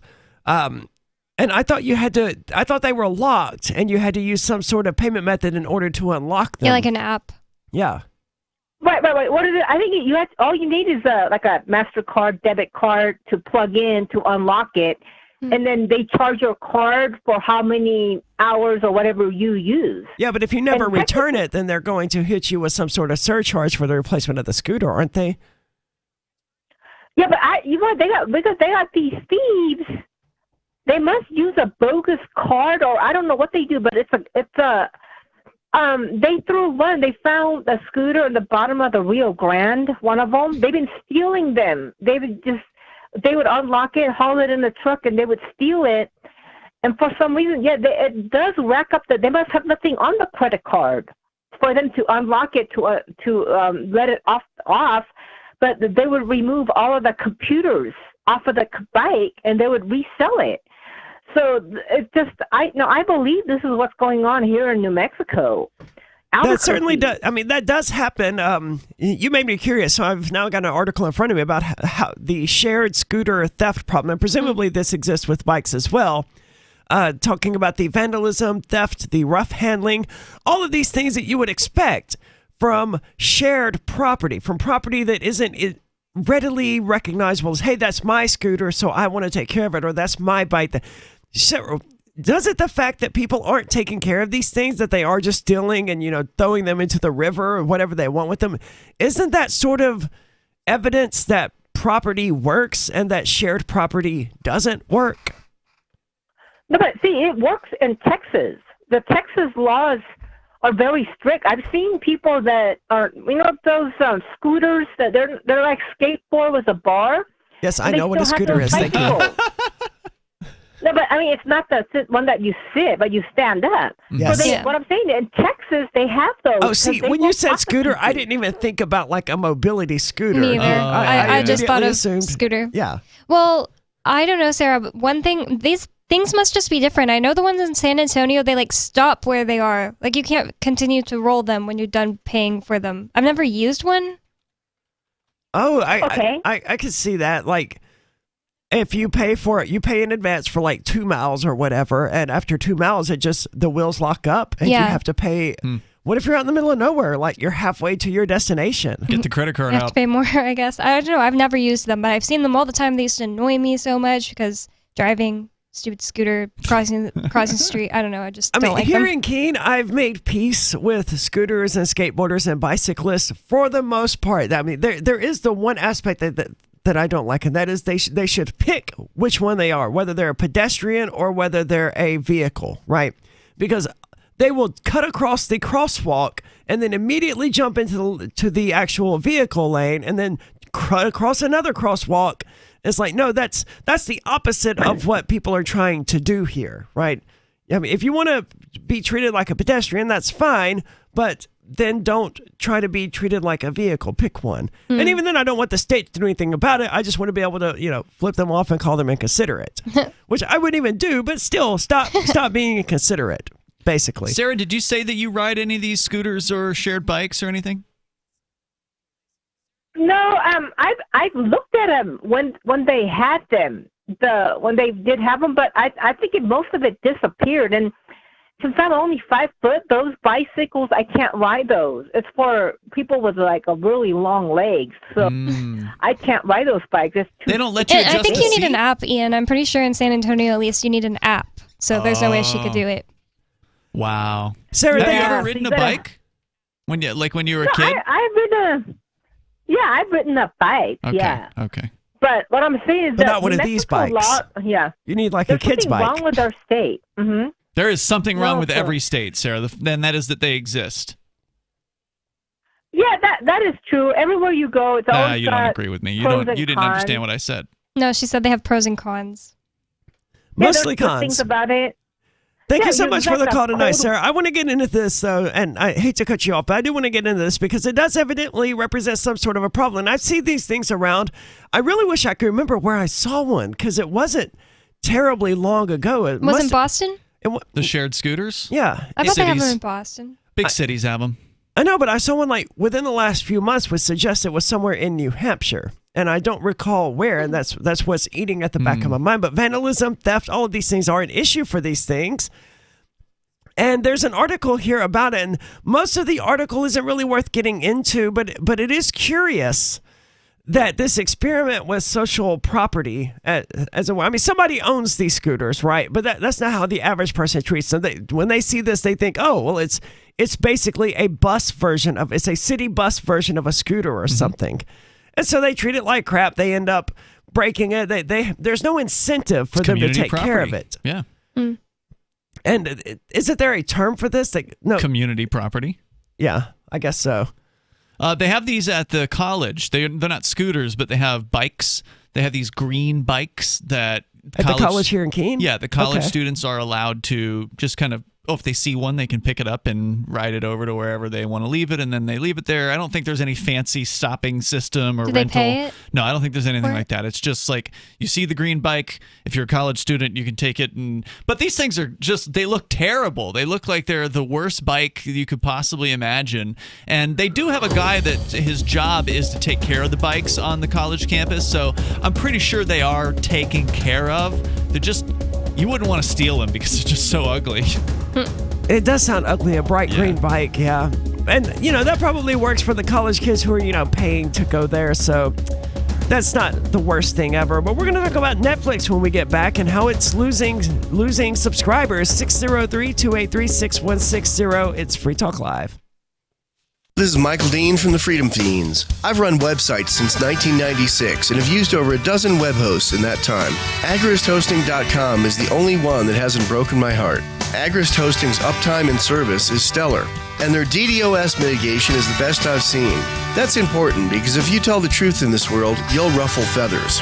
And some people will try dirty tricks to silence your voice. No matter what the haters hit us with, Agrist Hosting keeps our websites online. If you have a mission-critical commercial presence or a world-changing activism site, you cannot tolerate any skullduggery. So go with agristhosting.com. Have a WordPress or blog site, but you're not satisfied with performance or uptime? Or just want raw hosting? Want to pay with Bitcoin? Agrist Hosting specializes in high-performance hosting with personalized service. Go to agristhosting.com and click on the button that says Get Hosted. That's agristhosting.com.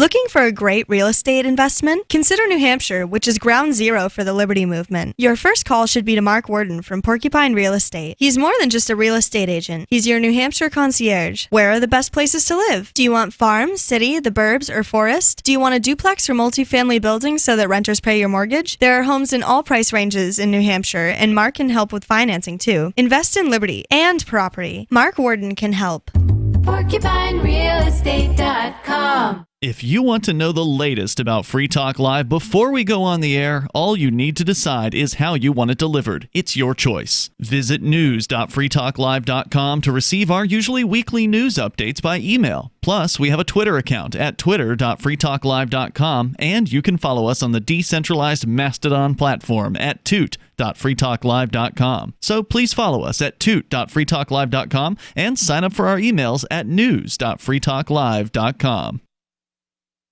We have some good news. The indictments against Ross Ulbricht in the District of Maryland were dismissed with prejudice, meaning they can never be refiled. This is especially good because those indictments contain the only charge ever made that Ross engaged in murder for hire. This was a serious allegation that Ross Ulbricht denies. It was never prosecuted or ruled on by a jury, but was trumpeted by the federal government and the media as if it were proven fact. The Maryland court held these indictments for almost 5 years, poisoning Ross's case and leaving him under a cloud of unproven allegations. As explained in Ross's appeal to the Supreme Court, the fact that the judge used these allegations to give Ross a draconian sentence of double life without parole violated his Sixth Amendment right to a jury trial. Judges are required to issue sentences based on convictions decided by a jury, not unproven allegations never even charged at trial. Although this is a positive development, the dropped indictment will not set Ross free. Now, a presidential pardon is Ross's only hope of freedom. Sign the petition at freeross.org. freeross.org. There are lots of ways to listen to Free Talk Live. Our podcast has been around since podcasts began, and now the FTL feed is loaded with content besides our full show archives. Did you know that we make it easy for you to customize your podcast subscriptions? We have different feeds, one that includes only our full shows, one with just the Daily Digest, and our main feed that includes everything. You decide what you listen to. It's quick and easy to customize your feeds at feeds.freetalklive.com. That's feeds.freetalklive.com.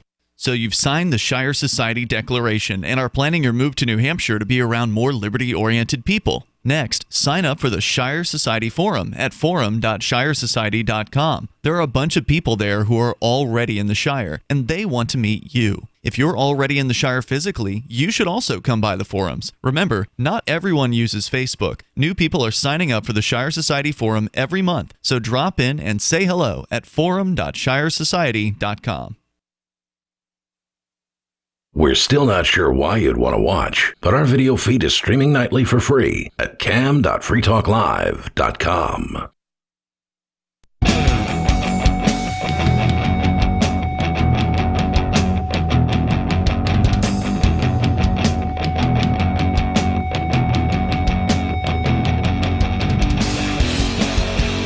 It is Free Talk Live. Of course, your calls and thoughts are welcome. 603-283-6160 if you'd like to join us. Again, that's 603-283-6160. With you in the studio tonight, it's Aria. It's Ian. And Bonnie. And we got to asking ourselves early, about movie rentals and how that actually even works, because... Well, you were bemoaning Netflix, the streaming service, not having access to certain works, like The Lion King. You gave an example of Disney properties. And you mentioned that I still have the DVD Blu-ray version of Netflix, so I went just to see. And yeah, I could still rent Lion King on Blu-ray. That's no problem through Netflix, but apparently you can't stream it. And it made me wonder, there must be some sort of different arrangement legally between streaming, because you always hear about, this movie's going to leave Netflix due to the streaming agreement. It's all going to be over on this date. You better watch it. I don't know. You've seen these articles online, right? Like the time runs out. I've seen it a lot on Tubi, but Tubi's a free platform, so I sort of expect that sort of nonsense there. Well, it happens on Netflix quite a bit, apparently. Their agreements come to an end, and the movies go away from the streaming side. But they're still available on the physical platter side of Netflix.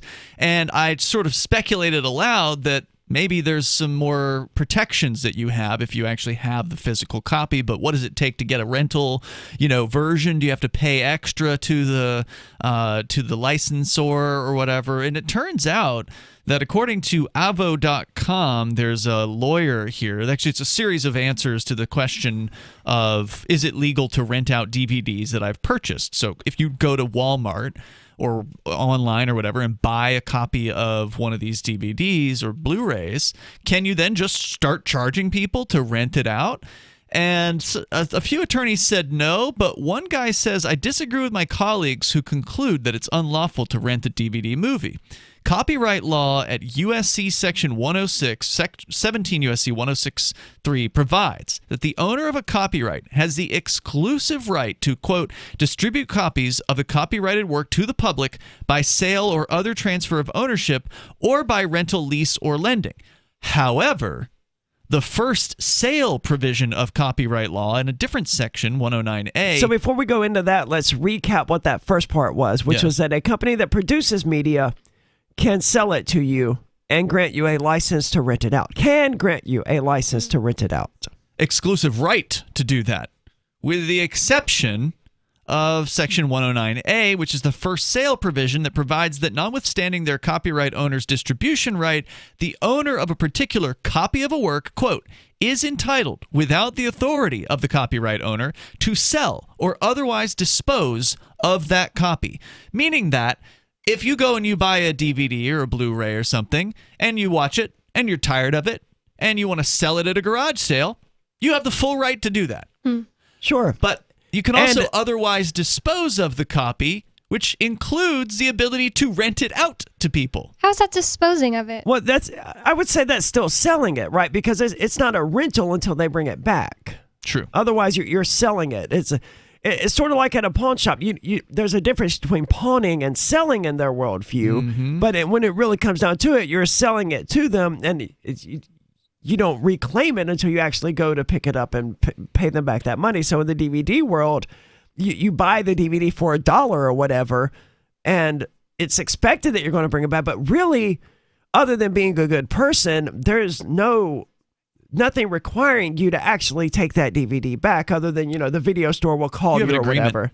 You have an agreement you sign when you join the membership that says you're going to bring it back, or they can charge you the full price of the disc. But friend to friend, you could legally, according to this that Ian read, charge someone to take the disc, then they're using it, and then they can legally dispose of it how they want, which includes giving it back to you. Giving it back to you, sure. So sounds like it's legal. While the distribution right granted to copyright owners includes the exclusive right to rent physical copies, the other section, the first sale, Section 109A provision, confers on the owners of the physical copy the right to dispose of their particular copies however they choose, including by rental. But that's not the end of the story. The copyright industries are the movie, software, and music industries and the literary community. The software and music industries, however, were successful in excluding software and music from the first sale doctrine. So that means you can do this to a videotape, a DVD, a Blu-ray, any kind of movie property. But if you have a CD, an audio disc, you cannot rent CDs. And think about it. You never saw that in rental stores, right? No, and it never would have occurred to me that I never saw it in rental stores. But isn't that what music streaming is? Streaming would have a different licensing. But it's still renting the music. No. Well, it's not the same thing as the physical property. So in that case, the Apple Music or Amazon or whoever it is that's playing, Spotify or whoever is, they're paying the record companies for the right to play that music. Okay. So in the same way the radio stations pay the record companies through ASCAP, BMI, and those groups. Now, was it just that the music industry and the software industry just had more lobbyists to throw at the government? I don't know. Or is there actually a good logical reason of why it doesn't apply to music, but it does apply to movies? Because to me, it seems like if it applies to one of them, it should apply to both. Because we're just talking about whether or not you experience something orally. Yeah, it's crazy. Or visually and orally. Maybe it had something to do with the concern of copying the thing, because in the computer software amendment, so there's certain amendments to this law that got passed. I pulled up the actual text because when I heard that, I thought, well, wait a minute. I remember growing up, they rented video games at the video rental stores. Yeah, that was how I played most of the video games that I experienced growing up. Because you didn't want to spend $50 or whatever on one of these NES video games. You could do $5 instead, have it for the weekend. And, and you could probably beat it in the same amount of time as if you owned it. So turns out the Computer Software Rental Amendments Act of 1990 amended the copyright law to prohibit any person in possession of a computer software program from renting, leasing, or lending it for direct or indirect commercial advantage unless authorized by the copyright owner. However, it excludes home video game software from that prohibition, including computer programs that are in a machine or product which cannot be copied during the ordinary operation of the machine or product. So it sounded like they were giving a protection to somebody who had a piece of software on a floppy disk because it was easy to copy that. Sure. But we're not giving that protection to an NES or a Genesis cartridge or something like that, because to have that, the ability to copy something like that would have been way out of the range of the average person. So yeah, that's still outside of the range of is. the average person. I mean, it's much cheaper now for like $60 to $80 or whatever. You can clone any of your games, but first you have to buy the game, and it's prohibitively expensive. They say here that the movie industry did try to persuade Congress to grant it a similar exemption, but it failed. And that was the Consumer Video Sales Rental Amendment of 1983. So in short, it is lawful to rent physical copies of movies that have been lawfully acquired, even secondhand. That is why for many years there was a video store on every other corner in America. So the fact that that one act was not prohibited by the federal government created essentially the video rental industry. No, it just didn't prohibit it. Well, yes, that's true. It allowed that thing to exist and flourish for many, many decades. Imagine how much nicer it would have been if you could have rent like albums and stuff like that. Mm-hmm. I mean, that could have encouraged a lot of creative things. It's weird how I've never even thought of that either, and you guys said the same thing, that you never thought of that. Because a lot of bands, what a lot of people did in order to get people to buy copies of stuff instead of renting them, they would include fillers. I don't remember the terminology they use for them, but it's basically, if you buy this game directly from us, you'll get this extra little bonus map included in it or whatever. And eventually that became, you get on-disc DLC and nonsense like that. That's stuff that's permanently locked out for people who don't buy the original game. But initially, to solve these problems, if we want to encourage people to actually buy our stuff, they would do and include neat things. The band Tool still does this notoriously. Their album 10,000 Days, in order to prevent people from streaming it or downloading it because they weren't on streaming services then, it had this little ocular device and these little photographs in it that would become 3D as you peered at them through the ocular things. And you were never going to get that by streaming it or pirating it or burning a copy of your friend's CD. That's pretty So we would have seen a lot more of that if the music industry and computer software companies had been able to just be motivated like that to produce that sort of content. Instead, they just had the government come out and say, hey, no, you can't do this at all because it's too easy to copy. Right. It is easy to copy, so give the consumer a reason to buy the original instead of just playing on a copy.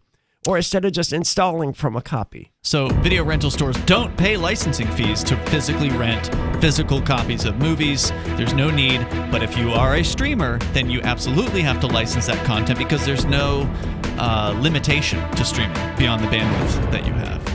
603-283-6160 if you want to join us. We're going to get back to the story of Netflix here and how they're losing money, even though they still have all of these DVDs that you can rent. 603-283-6160. It's Free Talk Live. What if you want to hear the latest episode of Free Talk Live, but all you have is your phone, you forgot to download our archive, and you have no data connection? You can call our Listen line at 641-793-0191. That's a long-distance number, so you may incur charges. If not, listen as long as you want. 641-793-0191. The Free Talk Live Listen line, 641-793-0191. Do you feel like your nation, state, or community no longer holds your values? Have you dreamt of a place where people agree that liberty is important and are free to pursue their projects so long as they respect the property of others? There are many people just like you that are discovering freeprivatecities.com. Their social media links are at the upper right of the page at freeprivatecities.com. All skill levels will be needed when the first of the Free Private Cities opens. It's sooner than you think. Stop arguing and build. freeprivatecities.com.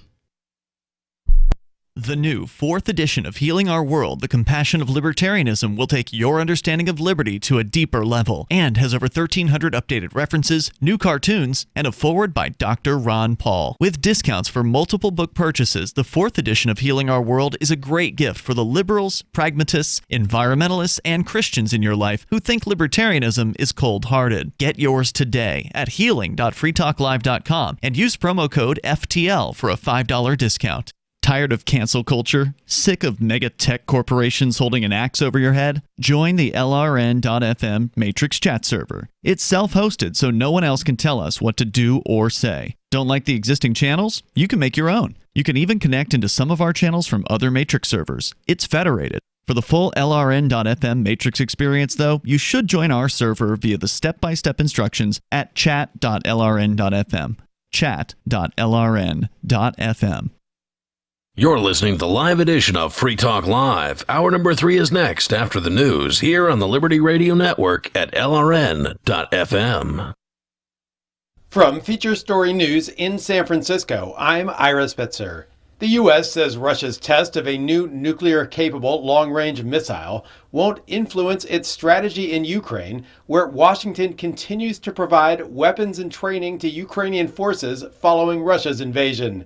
Here's White House Press Secretary Jen Psaki. And the timing and the scope of Russia's missile tests do not influence our approach to countering Russia's further invasion of Ukraine. Russia's defense ministry announced that it had successfully tested the RS-28 Sarmat system, which the ministry said could hit targets anywhere in the world. Speaking ahead of a meeting with U.S. defense officials, President Joe Biden said that he believes the NATO alliance, which exists largely to counter Russian aggression, was more united than ever. Our allies are stepping up, amplifying the impact of our response, and NATO is united, focused, and energized as has ever been. Russian President Vladimir Putin called the test a warning to those who try to threaten the country. French President Emmanuel Macron has faced off with right-wing challenger Marine Le Pen in their first and only televised debate ahead of a runoff election on Sunday. The two clashed on issues ranging from the candidates' relationships to Russia, as well as the high cost of living. FSN's Ross Cullen has been following the debate from Paris. And so they both spoke about the environment as well, trading barbs, as you say, exchanging blows, and Marine Le Pen calling Emmanuel Macron a climate hypocrite, and the president calling his far-right challenger a climate skeptic. This debate is the traditional part of the presidential campaign, but it does mean that there only are 2 days left, Thursday and Friday now, of campaigning for both of these candidates if they are going to go into the runoff on Sunday for what's going to be a historic election. Either on Sunday, we'll have the first French president to be re-elected for 20 years if Emmanuel Macron wins, or on Sunday, we will have, with a Marine Le Pen victory, the first woman president in French history. The U.S. Department of Justice plans to challenge a ruling by a federal judge in Florida that struck down the nationwide mask mandate on airplanes, buses, and other forms of public transportation. The decision came after the Centers for Disease Control and Prevention said that it believes the mandate is a lawful order well within the CDC's legal authority to protect public health. The appeal could determine the extent of the CDC's power to enact measures such as the mandate to help curb the spread of the coronavirus or other pathogens. Most U.S. airlines said passengers no longer had to wear masks following Monday's ruling. And shares of Netflix plummeted on Wednesday after the streaming service reported a drop in subscribers, closing the session around 35% lower. From Bureaus Worldwide, this is FSN. With FSN Spotlight, I'm Simon Marks. Today, the extraordinary revelation by one of America's best-known defense analysts that he spent the last month as an international volunteer to fight in Ukraine. Malcolm Nance is a former U.S. Navy intelligence officer widely respected in Washington as a military commentator and strategic expert. And earlier this week, he went public with the news that he's volunteered to support President Zelensky's forces battling to protect Ukrainian democracy and independence. We have people from 52 countries here who are very well organized, very combat experienced veterans, combat medics from the U.S. Army, the U.S. Navy, other armed forces, including the French. Even more surprising is the motivation of the individuals that have come here. I was a national security analyst in the United States. I operated at the highest levels of government, and I gave commentary. But when my friends were being killed and were being bombarded on D-Day, on the day that Russia invaded, and were calling me and saying, hey, I don't think we're going to survive tonight. We've been hit 500 times with artillery.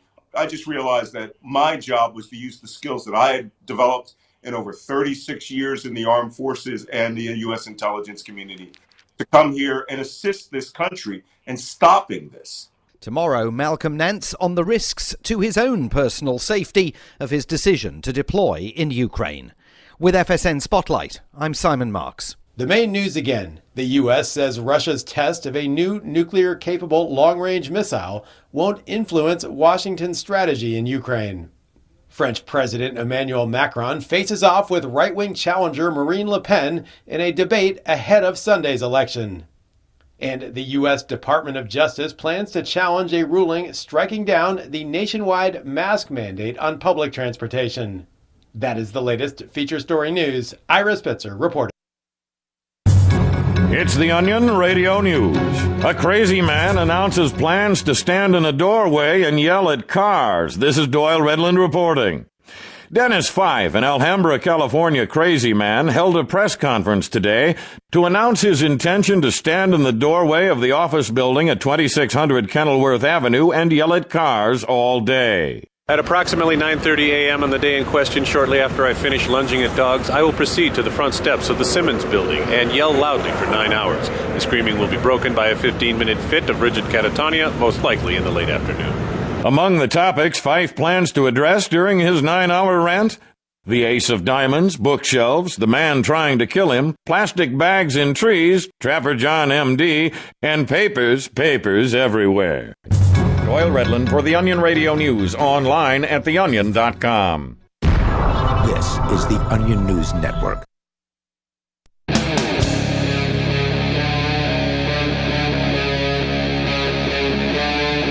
Free Talk Live.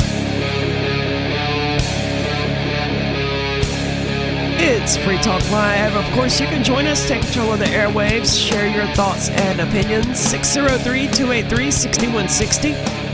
Again, that's 603-283-6160. With you in the studio tonight, it's Aria. It's Ian. And Bonnie. And we're sort of mocking Netflix here because it didn't have, and it's not just Netflix's fault. You had mentioned the reason this ties into Disney is because the reality is that Disney saw Netflix's success and they said, hey, we can have some of that money for ourselves directly by pulling our movies from Netflix and creating our own streaming platforms. Seems like a no-brainer. None of this had to go this way, though. I mean, it seems like a no-brainer in the same way that, oh, you can add Disney Channel to your cable subscription for only $5 more a month. And then we get right back to, oh, well, you can also add AMC Plus for only $5 more a month. And we get right back to this situation where we have 8 or 9 or more movie and television show streaming services. And if you want to actually watch the shows and movies that you want to watch, you have to sign up for all of them. I think that people who live comfortably enough think that that's totally fine to waste their money on. You know what I mean? Like, it's not fine. It's stupid. It's a horrific waste of money. I know when I signed up for Disney Plus, which I only had it for like a month, and I was like, wow, this is boring. I watched, I don't know. Anyways, it was only $4 a month. So I thought that was so cheap. It's like it way undercutted the rest, so that way it seems like an addition. Was that the ads version that did not include Hulu? Oh, yeah, I had ads. See, the ads version or the ad-free version that does include Hulu is like $17 a month, and it's still cheaper than having them separate, right? Yeah, because Hulu was like $11, but this is like Hulu's $11 without ads. With ads, I think it's also like $7.99 or something like that. But I have never paid for a streaming service. Not interested at all in doing that at any point. Yeah. I was about to say, you pay for Netflix, but you don't use it as a streaming service. Yeah. I've been sitting on with this disc for, I don't know, when the hell did we get this last disc? 3 months Which ago one or is something? it?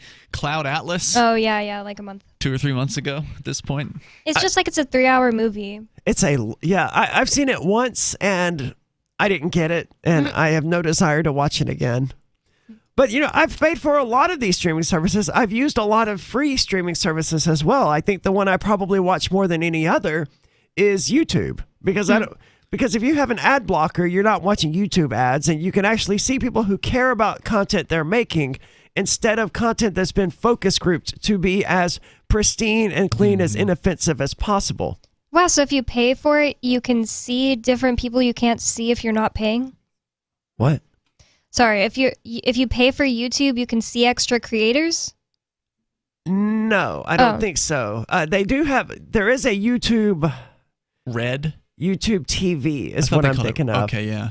They did have something at some point where you could pay for a YouTube subscription and then get exclusive access to content from probably existing creators that you already knew, but were only making things for that. I don't know if that still exists. I don't know if that was a major failure or if it's still going. I think you're right. They have something in addition to subscribing to someone now. It's you don't just you can be in their them. club. Yeah. I don't know if it's called a club, but what is that, Ian? I want to say it's joining the channel, but that doesn't seem right. Yeah, it is something like that. Ian, with those people, the half-baked people, what is that thing called? Becoming a member. That's it. That is it, yeah. You're thinking, well, they have that that's outside of YouTube. That's something they have on their own. Oh. You're thinking of Double Toasted? Oh. Yeah. I thought it was part of YouTube because some people can be like, okay, we're doing this part. We're turning chat only to members only or whatever. Yeah, there is a members-only YouTube part. That's the newest thing. Okay, so YouTube Premium is the name now for what was originally called YouTube Red, which gives you ad-free access to content across the service. Okay, so it's like an ad for YouTube, and premium originals programming produced in collaboration with the site's creators. Okay, well you can't get that by installing AdBlock. You can get a lot of that by installing AdBlock. Well, you can get rid of the ads, yes. and that's the important thing because I tend to forget that YouTube even has ads, right? Because you run AdBlock. Yeah, and I've been running AdBlock Plus for such a long period of time that like if I pull up YouTube on my television, what the hell is this ad? There's also a cool app for Android phones. Unfortunately, iPhone users can't get it, called Newpipe, Newpipe.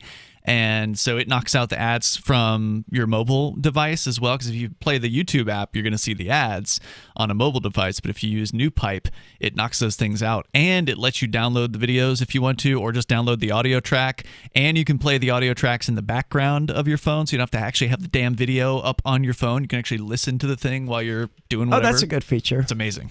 I have one too on my de-Googled phone. I'll be able to tell you what it's called in a second. Have you ever paid for a streaming service, Bonnie?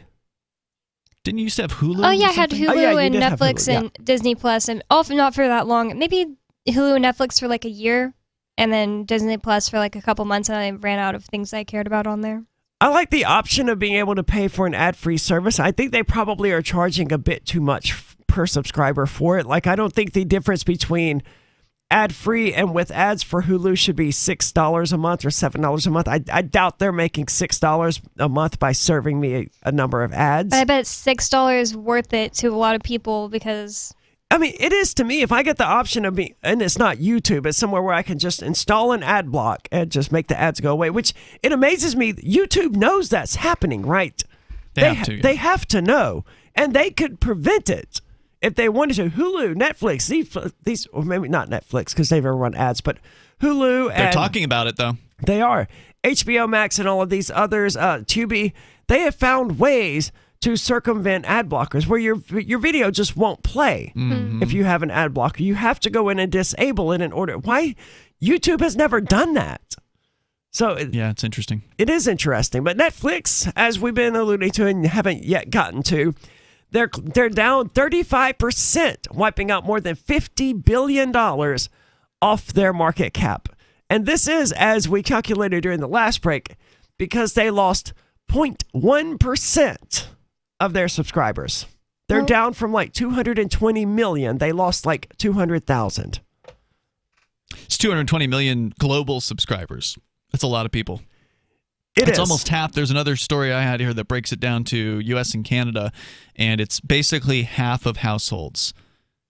So 1 out of 2 households in the U.S. and Canada have a Netflix subscription. And there's another 30 million households that are sharing passwords for them. So Netflix's earnings report Tuesday evening showed that it lost subscribers for the first time in more than 10 years.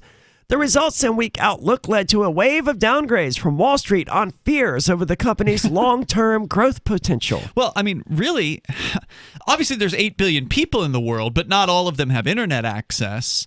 Just Sarah. Well, she could if she wanted to. There's some people in parts of Africa, for instance, that they would have to travel for many miles to get somewhere and then pay in advance per gigabyte to get internet access. So a fair amount of people in poorer parts of the world don't even have access.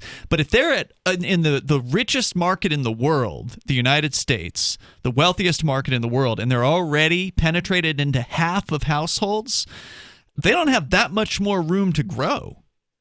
That's true. Right? And as you mentioned earlier, when they started their streaming service, they had something like 100,000 titles or something along those lines, or they had 100,000. No, that wasn't streaming. That was their DVD service. And now they have less than 4,000 titles available for streaming. That's what I've read here. Wow, it does feel like that. And every time I've ever wanted to watch something at somebody's house, I'm like, oh, let's see if they have this. It always seems like the first couple movies, my first choices, are not on Netflix.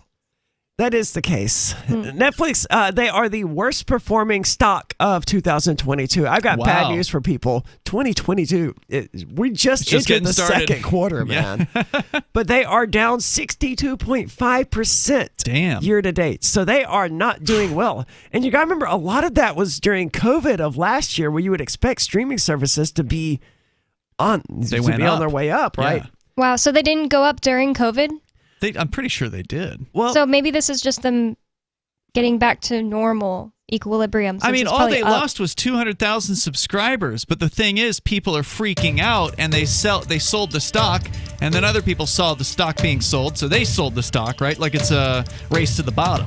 Yeah, but they do have a valid point that long term, I don't see Netflix's business plan working out. They put it all on Netflix originals, right? That was how they were going to save themselves, but I don't think that many people care about them.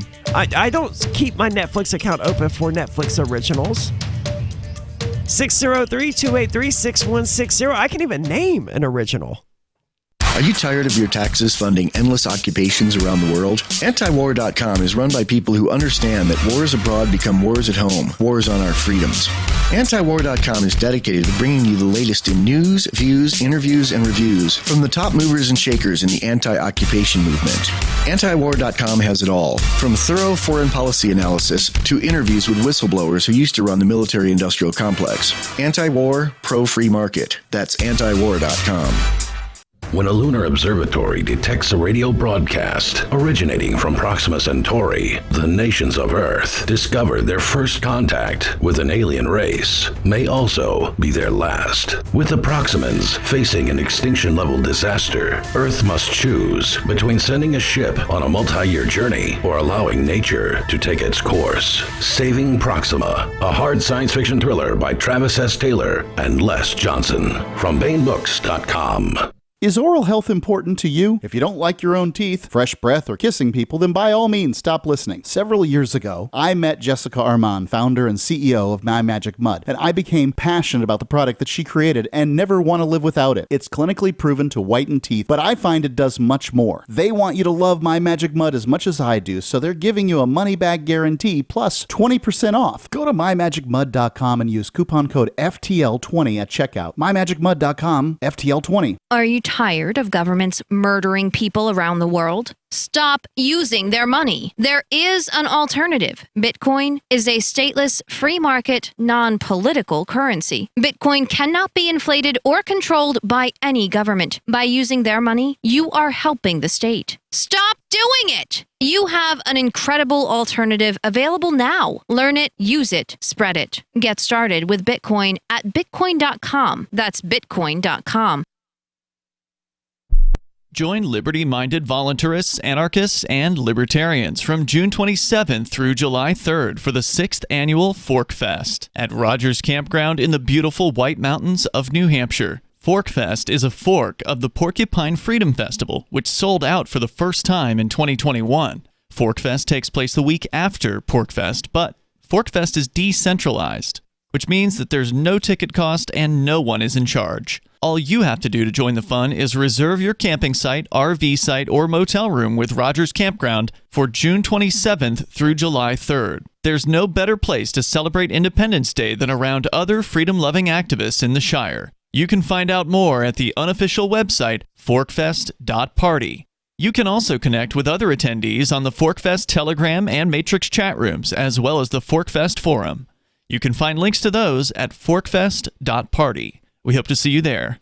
Forkfest.party. If you want to know the latest about Free Talk Live before we go on the air, all you need to decide is how you want it delivered. It's your choice. Visit news.freetalklive.com to receive our usually weekly news updates by email. Plus, we have a Twitter account at twitter.freetalklive.com, and you can follow us on the decentralized Mastodon platform at toot.freetalklive.com. So please follow us at toot.freetalklive.com and sign up for our emails at news.freetalklive.com. There are basically two types of advertising, direct response and branding. Radio's great for direct response with its low cost to listener ratio, but audio can't be beat for branding, which is a longer term endeavor. You want to be the first thing that someone thinks of when they think about your product or service. If you have a local business that you want kept top of mind in your community, call the station. If you need national reach, Free Talk Live's got around 200 radio stations, millions of monthly listening sessions, can suit all budgets, and if we don't think we're right for you, we'll tell you. Email me, mark@freetalklive.com. You can help spread the ideas of liberty with our Patreon for just $5 per month at amps.freetalklive.com.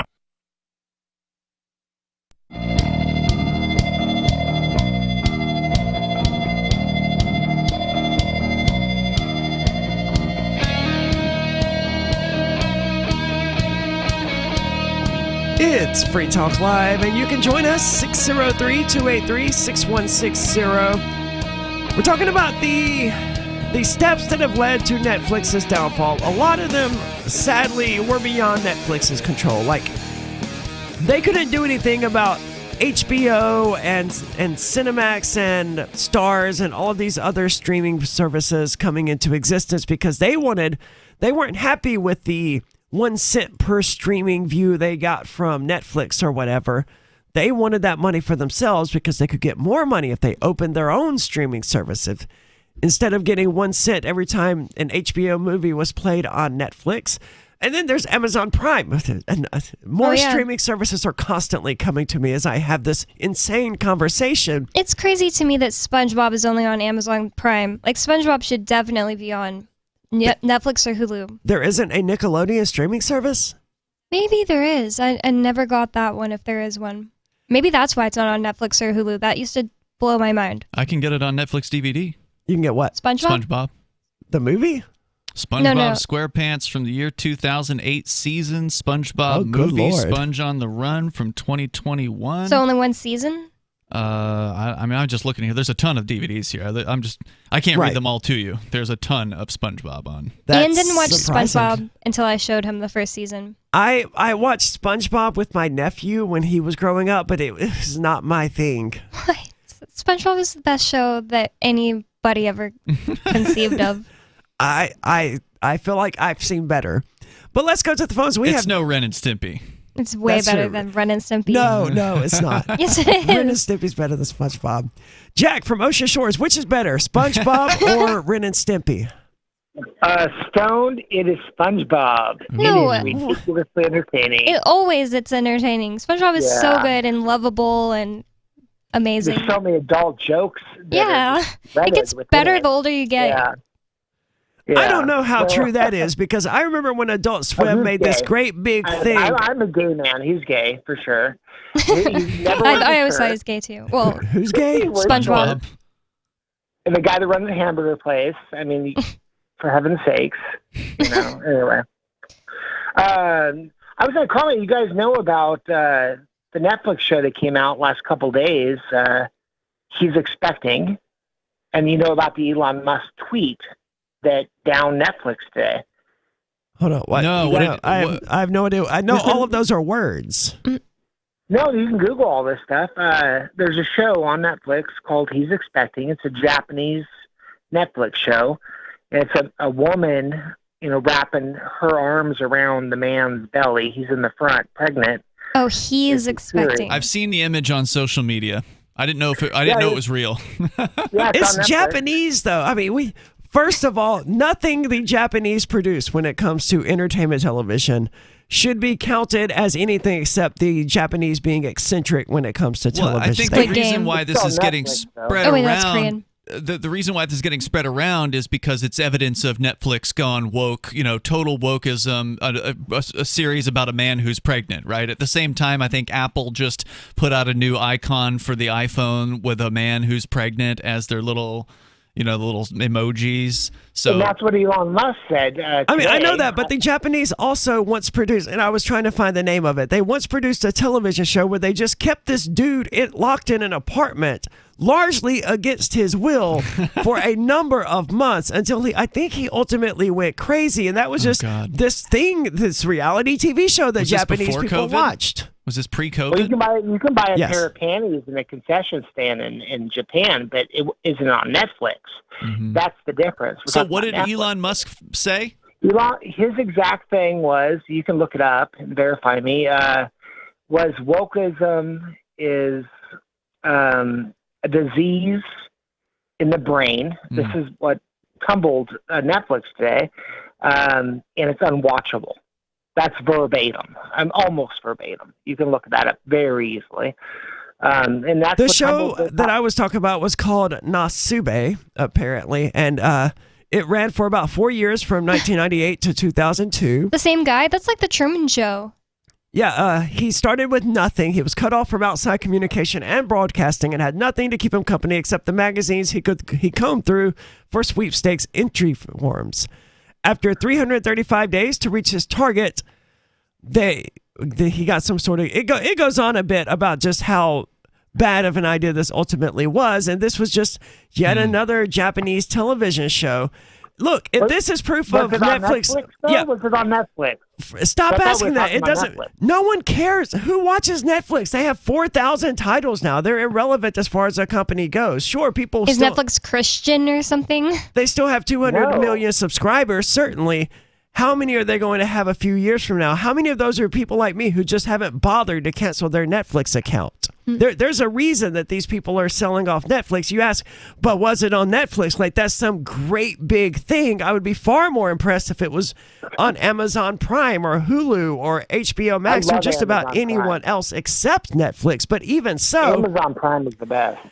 When Netflix or SpongeBob. When Netflix does a series called The Squid Game that's about people competing in a capitalist society for scraps and meals or whatever, will you let me finish a question? Are they suddenly advocating for a world of Mad Max and the Road Warrior because they have this game show that's about that?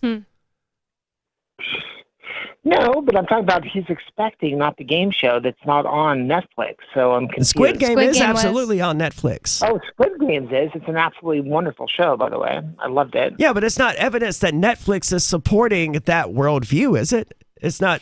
All I'm saying is Elon Musk did a text today or yesterday. And yes, Elon Musk, the transphobic person, tweeted on Twitter as he does. Or he is probably, what do they call that, trolling. I don't think he is. I think he just likes being He does a lot of trolling. Yeah, I don't think he's actually transphobic either, but he wants to be, he's an edgelord. That would have been a better way of putting it. Well, he's been criticizing wokeism for quite a while. I mean, there's nothing new about that. Well, that's what edgelords do, though. Well, and he's not wrong to criticize you guys have been criticizing it, too, because it's nonsense, just like capitalism. I am absolutely an edgelord, though. I mean... I ran for sheriff as an anarchist, tranny Satanist, man. Well, it is certainly true that... I would have voted for you, Arya, if it makes you feel any better. Thanks, Chuck. It is certainly true that, people in Hollywood promote hard leftist viewpoints, such as being anti-capitalism, while at the same time making tons of money off of doing that, right? So they're doing capitalism while also hating on capitalism. Absolutely. Well, that's what Sarah is doing as well with her that multi-level marketing thing that she's doing. She's trying to, at least. Yeah. Anything else, Jack? Can I tell you what show you guys remind me of that's real popular? It's the Gutfeld Show. And I'm not a huge fan. I don't watch any news. It's a Fox News late time. It's number one in late time. And that doesn't mean it's really popular. It's the number one watched show. Almost no one watches cable television. Field, like Fields of Guts? It sounds like it, yeah. Almost no one watches cable news. I'm not saying that we're more popular than they are. We're nothing by comparison, I'm sure, to anything on cable news, but cable news is dying, and being number one there is not that impressive. No, I mean, that's being number one among a bunch of nursing home and geriatric patients for the most part. 603-283-6160 if you want to weigh in. There's more coming up. It's Free Talk Live.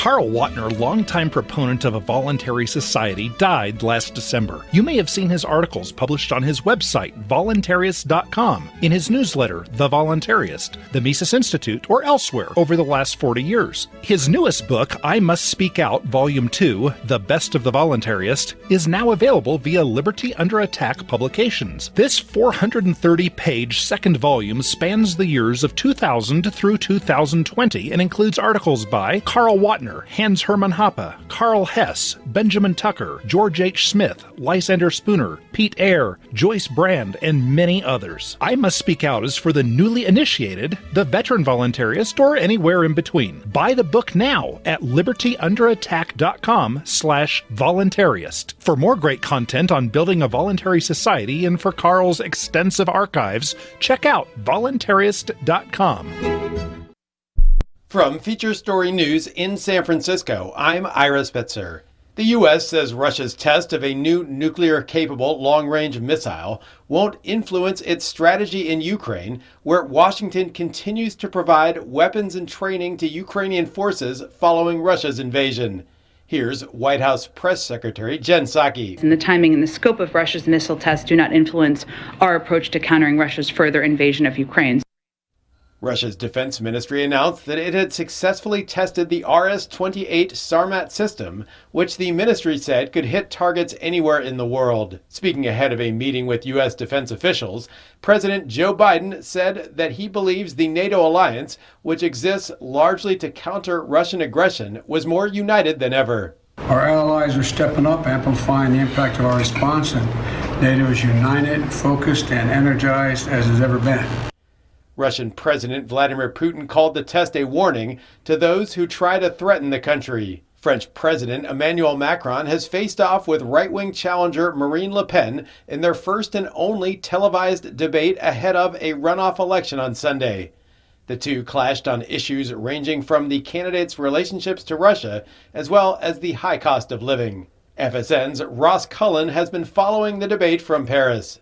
And so they both spoke about the environment as well, trading barbs, as you say, exchanging blows, and Marine Le Pen calling Emmanuel Macron a climate hypocrite, and the president calling his far-right challenger a climate skeptic. This debate is the traditional part of the presidential campaign, but it does mean that there only are 2 days left, Thursday and Friday now, of campaigning for both of these candidates if they are going to go into the runoff on Sunday for what's going to be a historic election. Either on Sunday, we'll have the first French president to be re-elected for 20 years if Emmanuel Macron wins, or on Sunday, we will have, with a Marine Le Pen victory, the first woman president in French history. The U.S. Department of Justice plans to challenge a ruling by a federal judge in Florida that struck down the nationwide mask mandate on airplanes, buses, and other forms of public transportation. The decision came after the Centers for Disease Control and Prevention said that it believes the mandate is a lawful order well within the CDC's legal authority to protect public health. The appeal could determine the extent of the CDC's power to enact measures such as the mandate to help curb the spread of the coronavirus or other pathogens. Most U.S. airlines said passengers no longer had to wear masks following Monday's ruling. And shares of Netflix plummeted on Wednesday after the streaming service reported a drop in subscribers, closing the session around 35% lower. From Bureaus Worldwide, this is FSN. Yep, we still do email. Drop your email address in the entry box at freetalklive.com, and you'll be kept in the loop with Free Talk Live.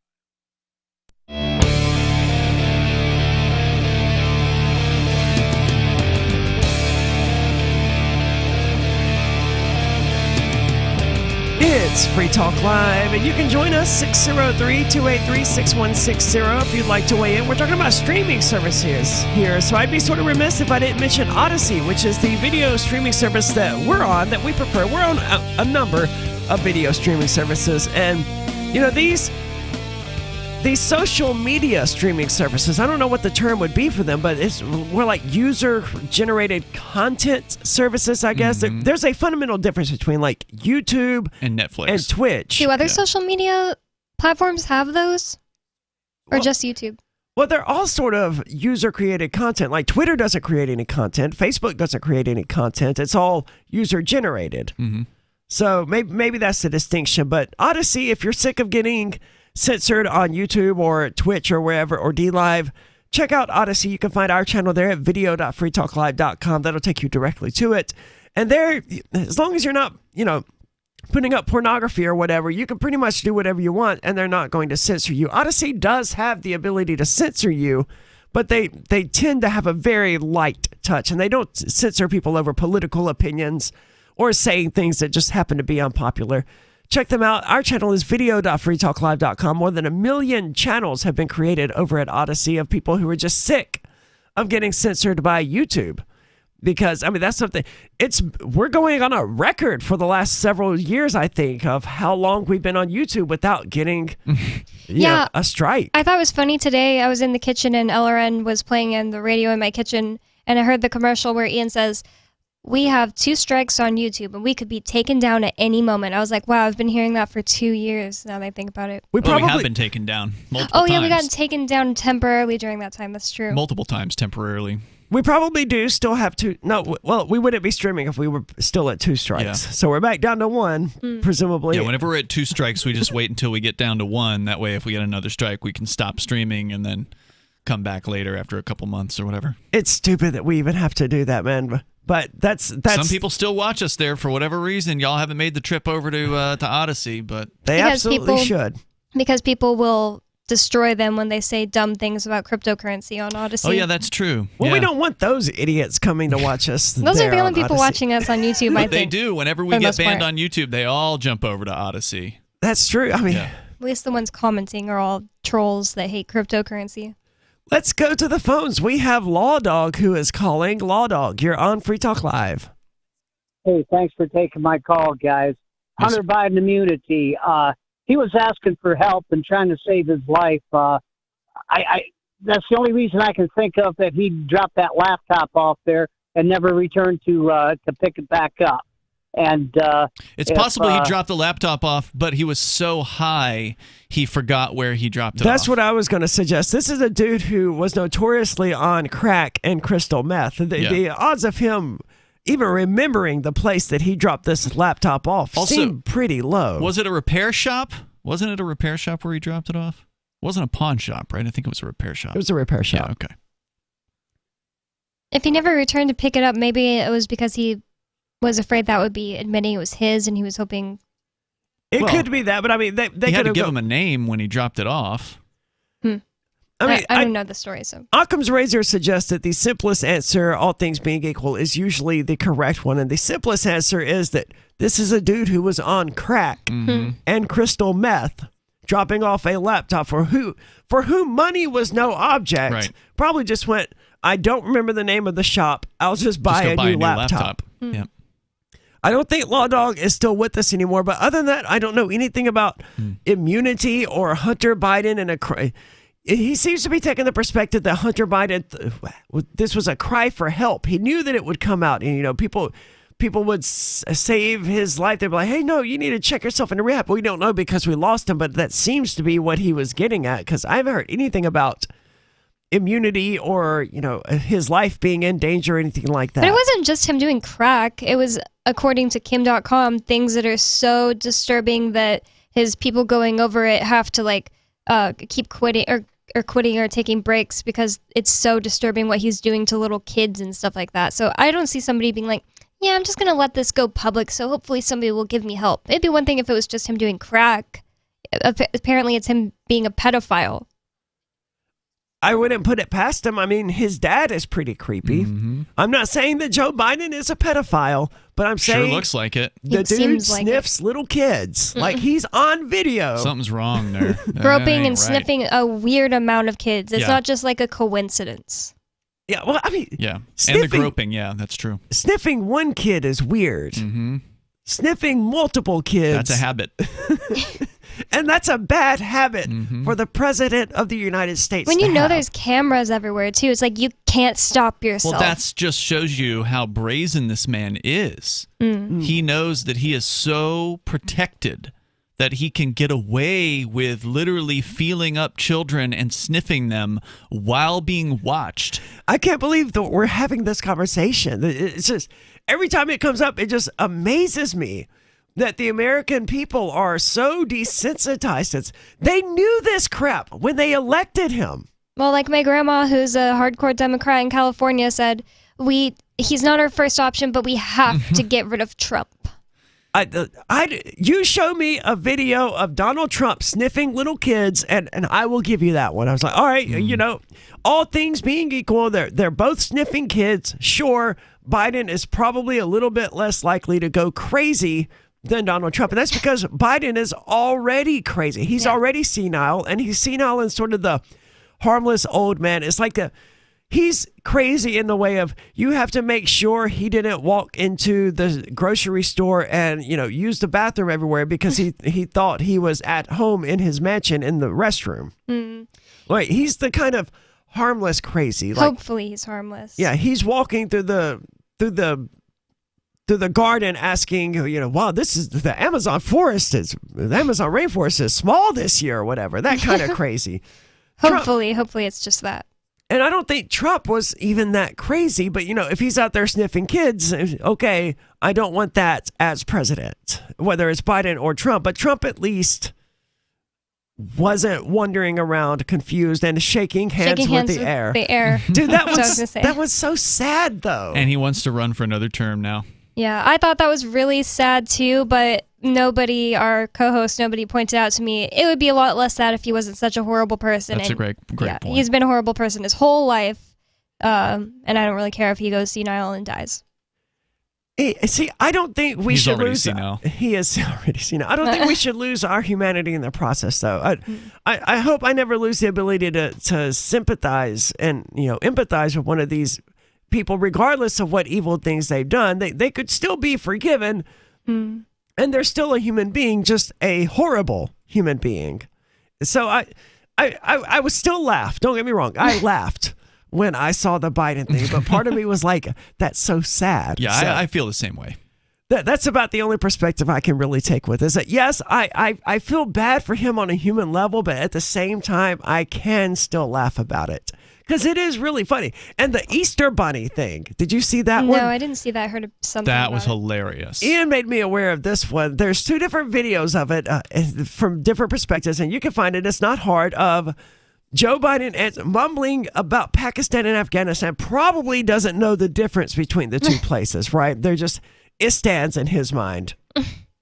So he's babbling some statement about how Afghanistan deserves freedom. Well, Pakistan deserves freedom. It's really hard to hear. And the next thing you know, and you would think I was making this up if we hadn't all gone through the last few years together. A giant Easter bunny approaches, waving their hands around to get his attention, puts themselves between Joe Biden and the reporter, and sort of escorts him away. And he looks really like confused as it's going on. I would be confused too if I was talking to a reporter and here comes an Easter bunny to take me away to the land of spells and fairies. He was at the Easter rolling event or whatever. Yeah, but why was it the Easter bunny's job instead of like some person in a suit? It's his handler. It is a person in a suit. Because the Easter bunny was the least crazy person there, presumably. It's his handler. Or it's just such a good distraction to get people to stop worrying about what he was doing. It was all really bizarre. If you haven't seen the video, look it up on Google. 603-283-6160. It's Free Talk Live.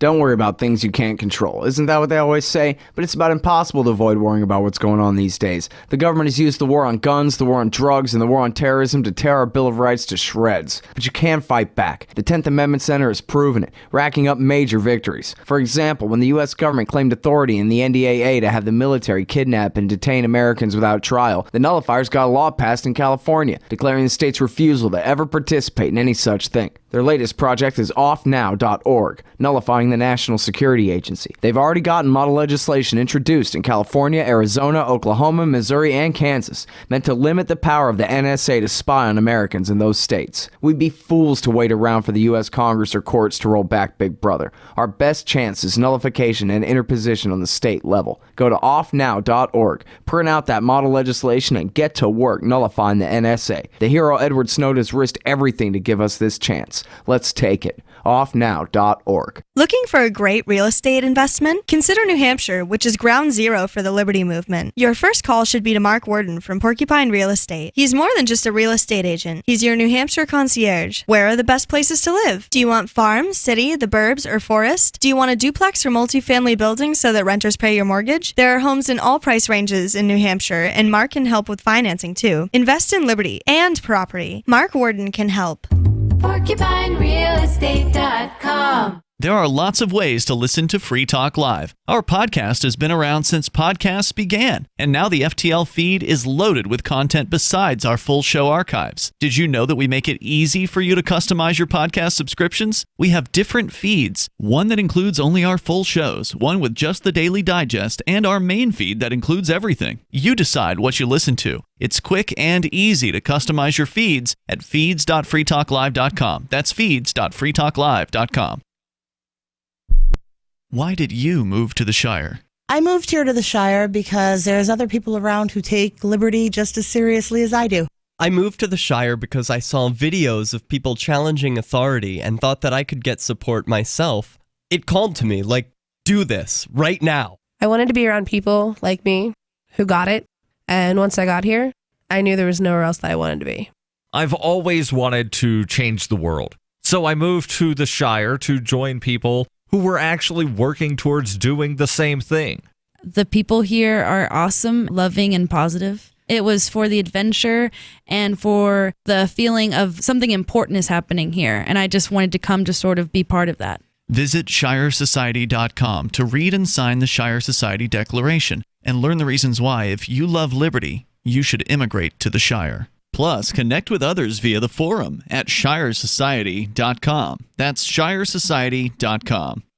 What if you want to hear the latest episode of Free Talk Live, but all you have is your phone, you forgot to download our archive, and you have no data connection? You can call our Listen line at 641-793-0191. That's a long-distance number, so you may incur charges. If not, listen as long as you want. 641-793-0191. The Free Talk Live Listen line, 641-793-0191. So you've signed the Shire Society Declaration and are planning your move to New Hampshire to be around more liberty-oriented people. Next, sign up for the Shire Society Forum at forum.shiresociety.com. There are a bunch of people there who are already in the Shire, and they want to meet you. If you're already in the Shire physically, you should also come by the forums. Remember, not everyone uses Facebook. New people are signing up for the Shire Society Forum every month, so drop in and say hello at forum.shiresociety.com. Got Telegram? You can follow our channel there and discuss show prep with other listeners at telegram.freetalklive.com.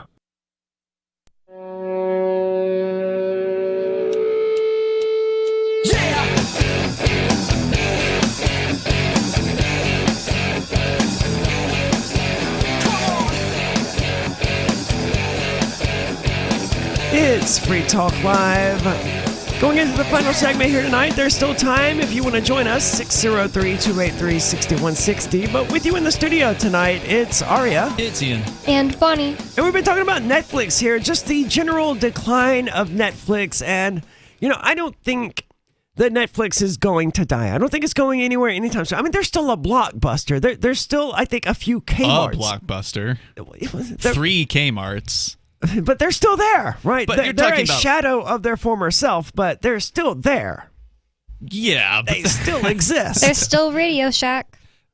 True. There's actually more Radio Shacks than there are Kmarts. But I mean, you're talking about an old model compared to a new model. I mean, the old model being these old physical locations that people walk into. Video stores are dying off. Family Video, which is the video chain that had over 700 retail locations, mostly I think in like Wisconsin, Michigan, that kind of area of the country. Family Video closed all of their stores, I believe, in 2021 during the quote-unquote pandemic.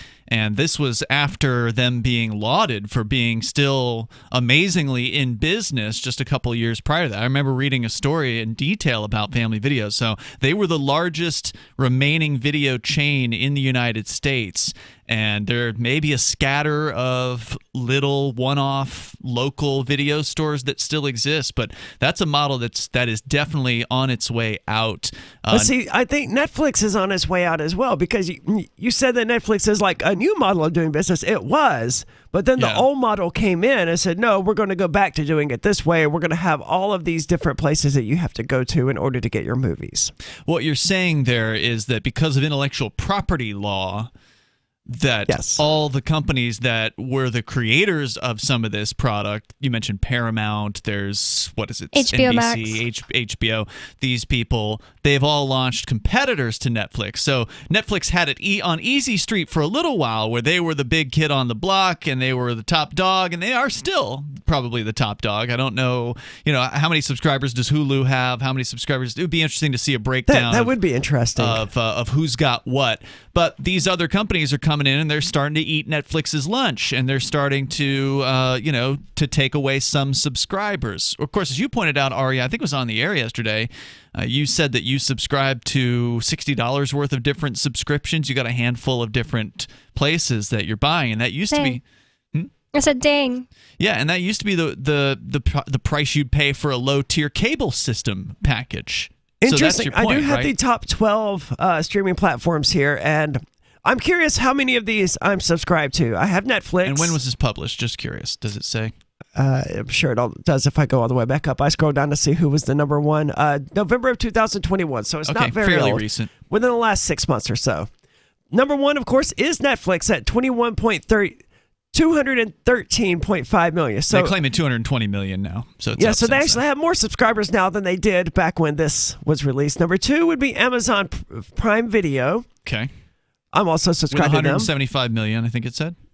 Yes. Okay. Number three is Crunchyroll, which is just anime. Anime only. Yes. Oh, yeah. I didn't know they had a premium plan, but evidently they do. But only 5 million users are paying the premium plan. So, oh, wow. So I don't know if you can factor that in or not. But it said 120 million users. Wow. Yes. Wow. Next is Disney with Disney Plus with 118 million. Didn't they just launch within the last 2 years, 1 or 2 years? They did, but Disney has such an unfair advantage as far as their intellectual property goes. And they've got Marvel, they've got Star Wars, they've got all of the Disney movies, they've got Pixar, they've got everything people would want to see, plus Fox, The Simpsons and all of that great stuff. So they have an enormously unfair advantage. Once they launched their platform, they should have immediately left Netflix in the dust. And 118 million is not bad. Launch date was November of 2019. So about 2.5 years. Not quite 3, yeah. Oh, wow. Number 5 is Peacock. I have never used NBC, them. right? That is. I don't know, but they have I think so. TV shows. Like they have this weird thing where you can watch all day. They will be streaming little clips of shows all day, or you can wait till a certain time to watch a full show. That sounds really annoying. It was annoying. After Disney Plus, the numbers plummet. Like Disney Plus is sitting there at 118 million. At number 4, the number 5th streaming service, Peacock, is 54 million. Wow. Okay. So number half 6, of that. HBO Max, 45 million. I do have that one. And that one's actually pretty good.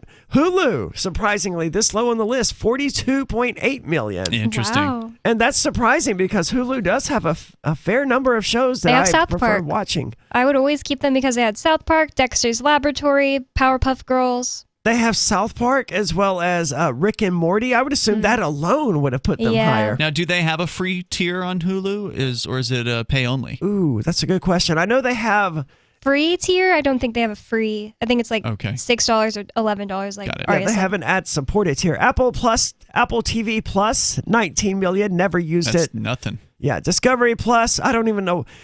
I think that's owned by Disney, isn't it? Discovery. Yeah, I thought they merged into Disney Plus. I don't know. No, Hulu, no? I think is who I think they merged into. Oh, yeah, you're right. It's owned by Warner Brothers. Either way, that should have never been its own streaming service. Same for ESPN Plus. I could see why. Well, why not? The sports people need their streaming things too, right? I guess, but it'd have to be separate. Shudder. 1 million. I'm shocked Shudder is on this list. I didn't think anyone else even knew about this. Scary one, yeah. I've only heard of it because I used to watch true crime YouTubers, and they would sometimes get sponsored by Shudder. Mm-hmm. They did get swallowed up by AMC. Shudder is no longer its own streaming service. It's part of Amazon Prime. Oh, wow. So if you have Amazon Prime Video, you automatically have Shudder as well now. So that's the difference that 6 months can make in this industry.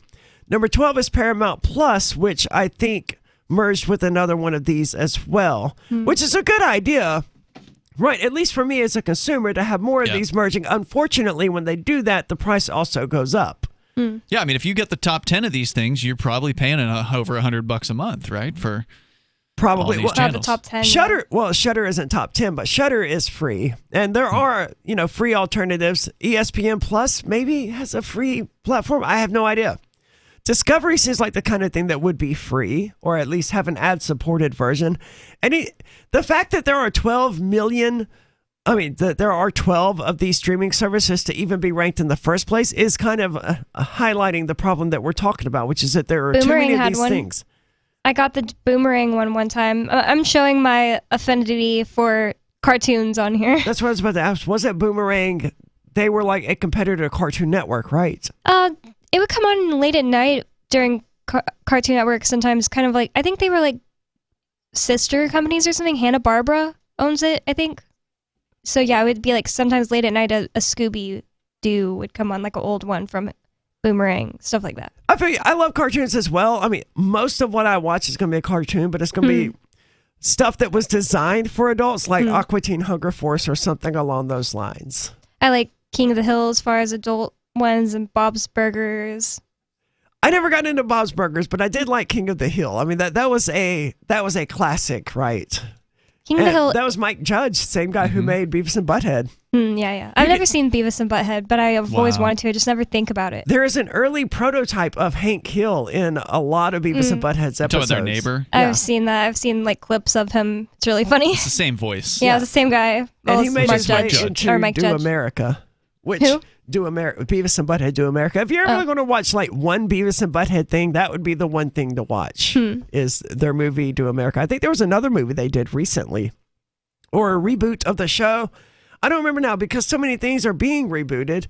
I love Aqua Teen Hunger Force. It's now being rebooted. They're also doing some Aqua Teen Hunger Force shorts thing or side shows thing. I don't know, and I don't care. I don't even want the show to be rebooted. They're rebooting Futurama again. Every time they've done this isn't a Family Guy that was canceled twice, and the third time they're like, okay, yeah, this is tremendously successful. We need to stop canceling this. No. Every time Futurama's been canceled, it did a little bit worse than it did the time before. That's weird, but too, because Futurama came out, or the creators of Futurama came out with this show called Disenchanted, which was really good. I only saw the first season. That's a Netflix original, isn't it? I think I've seen it around. I thought it was the Futurama people. Maybe I know, but they. Maybe they did it with Netflix. Yeah, it was on Netflix that I watched it, so probably it was really, really, really good. One of the reasons why Netflix started going to these originals is because they started losing the deals, the licensing deals. There's a statistic here from PasteMagazine.com that their streaming library shrunk 40% since 2014, where they had 6,494 titles in 2014 to less than 3,800 titles as of 2021 when this article was written. And they're only going to continue losing them as these leases expire, and Disney and all of these other companies say, no, we don't see any point in allowing you to continue streaming this show or this movie or whatever. It'll be interesting to see what happens next. I predict a rise in torrenting again, or I don't even know if I don't know what I predict. I would guess torrenting, but I don't think that's right. But we're out of time for tonight. Join us in the meantime on our social media site at social.freetalklive.com. Tired of cancel culture? Sick of mega tech corporations holding an axe over your head? Join the LRN.FM Matrix chat server. It's self-hosted, so no one else can tell us what to do or say. Don't like the existing channels? You can make your own. You can even connect into some of our channels from other Matrix servers. It's federated. For the full LRN.FM Matrix experience, though, you should join our server via the step-by-step instructions at chat.lrn.fm. Chat.lrn.fm. Do you feel like your nation, state, or community no longer holds your values? Have you dreamt of a place where people agree that liberty is important and are free to pursue their projects so long as they respect the property of others? There are many people just like you that are discovering freeprivatecities.com. Their social media links are at the upper right of the page at freeprivatecities.com. All skill levels will be needed when the first of the Free Private Cities opens. It's sooner than you think. Stop arguing and build. freeprivatecities.com. The new 4th edition of Healing Our World, The Compassion of Libertarianism, will take your understanding of liberty to a deeper level and has over 1,300 updated references, new cartoons, and a foreword by Dr. Ron Paul. With discounts for multiple book purchases, the 4th edition of Healing Our World is a great gift for the liberals, pragmatists, environmentalists,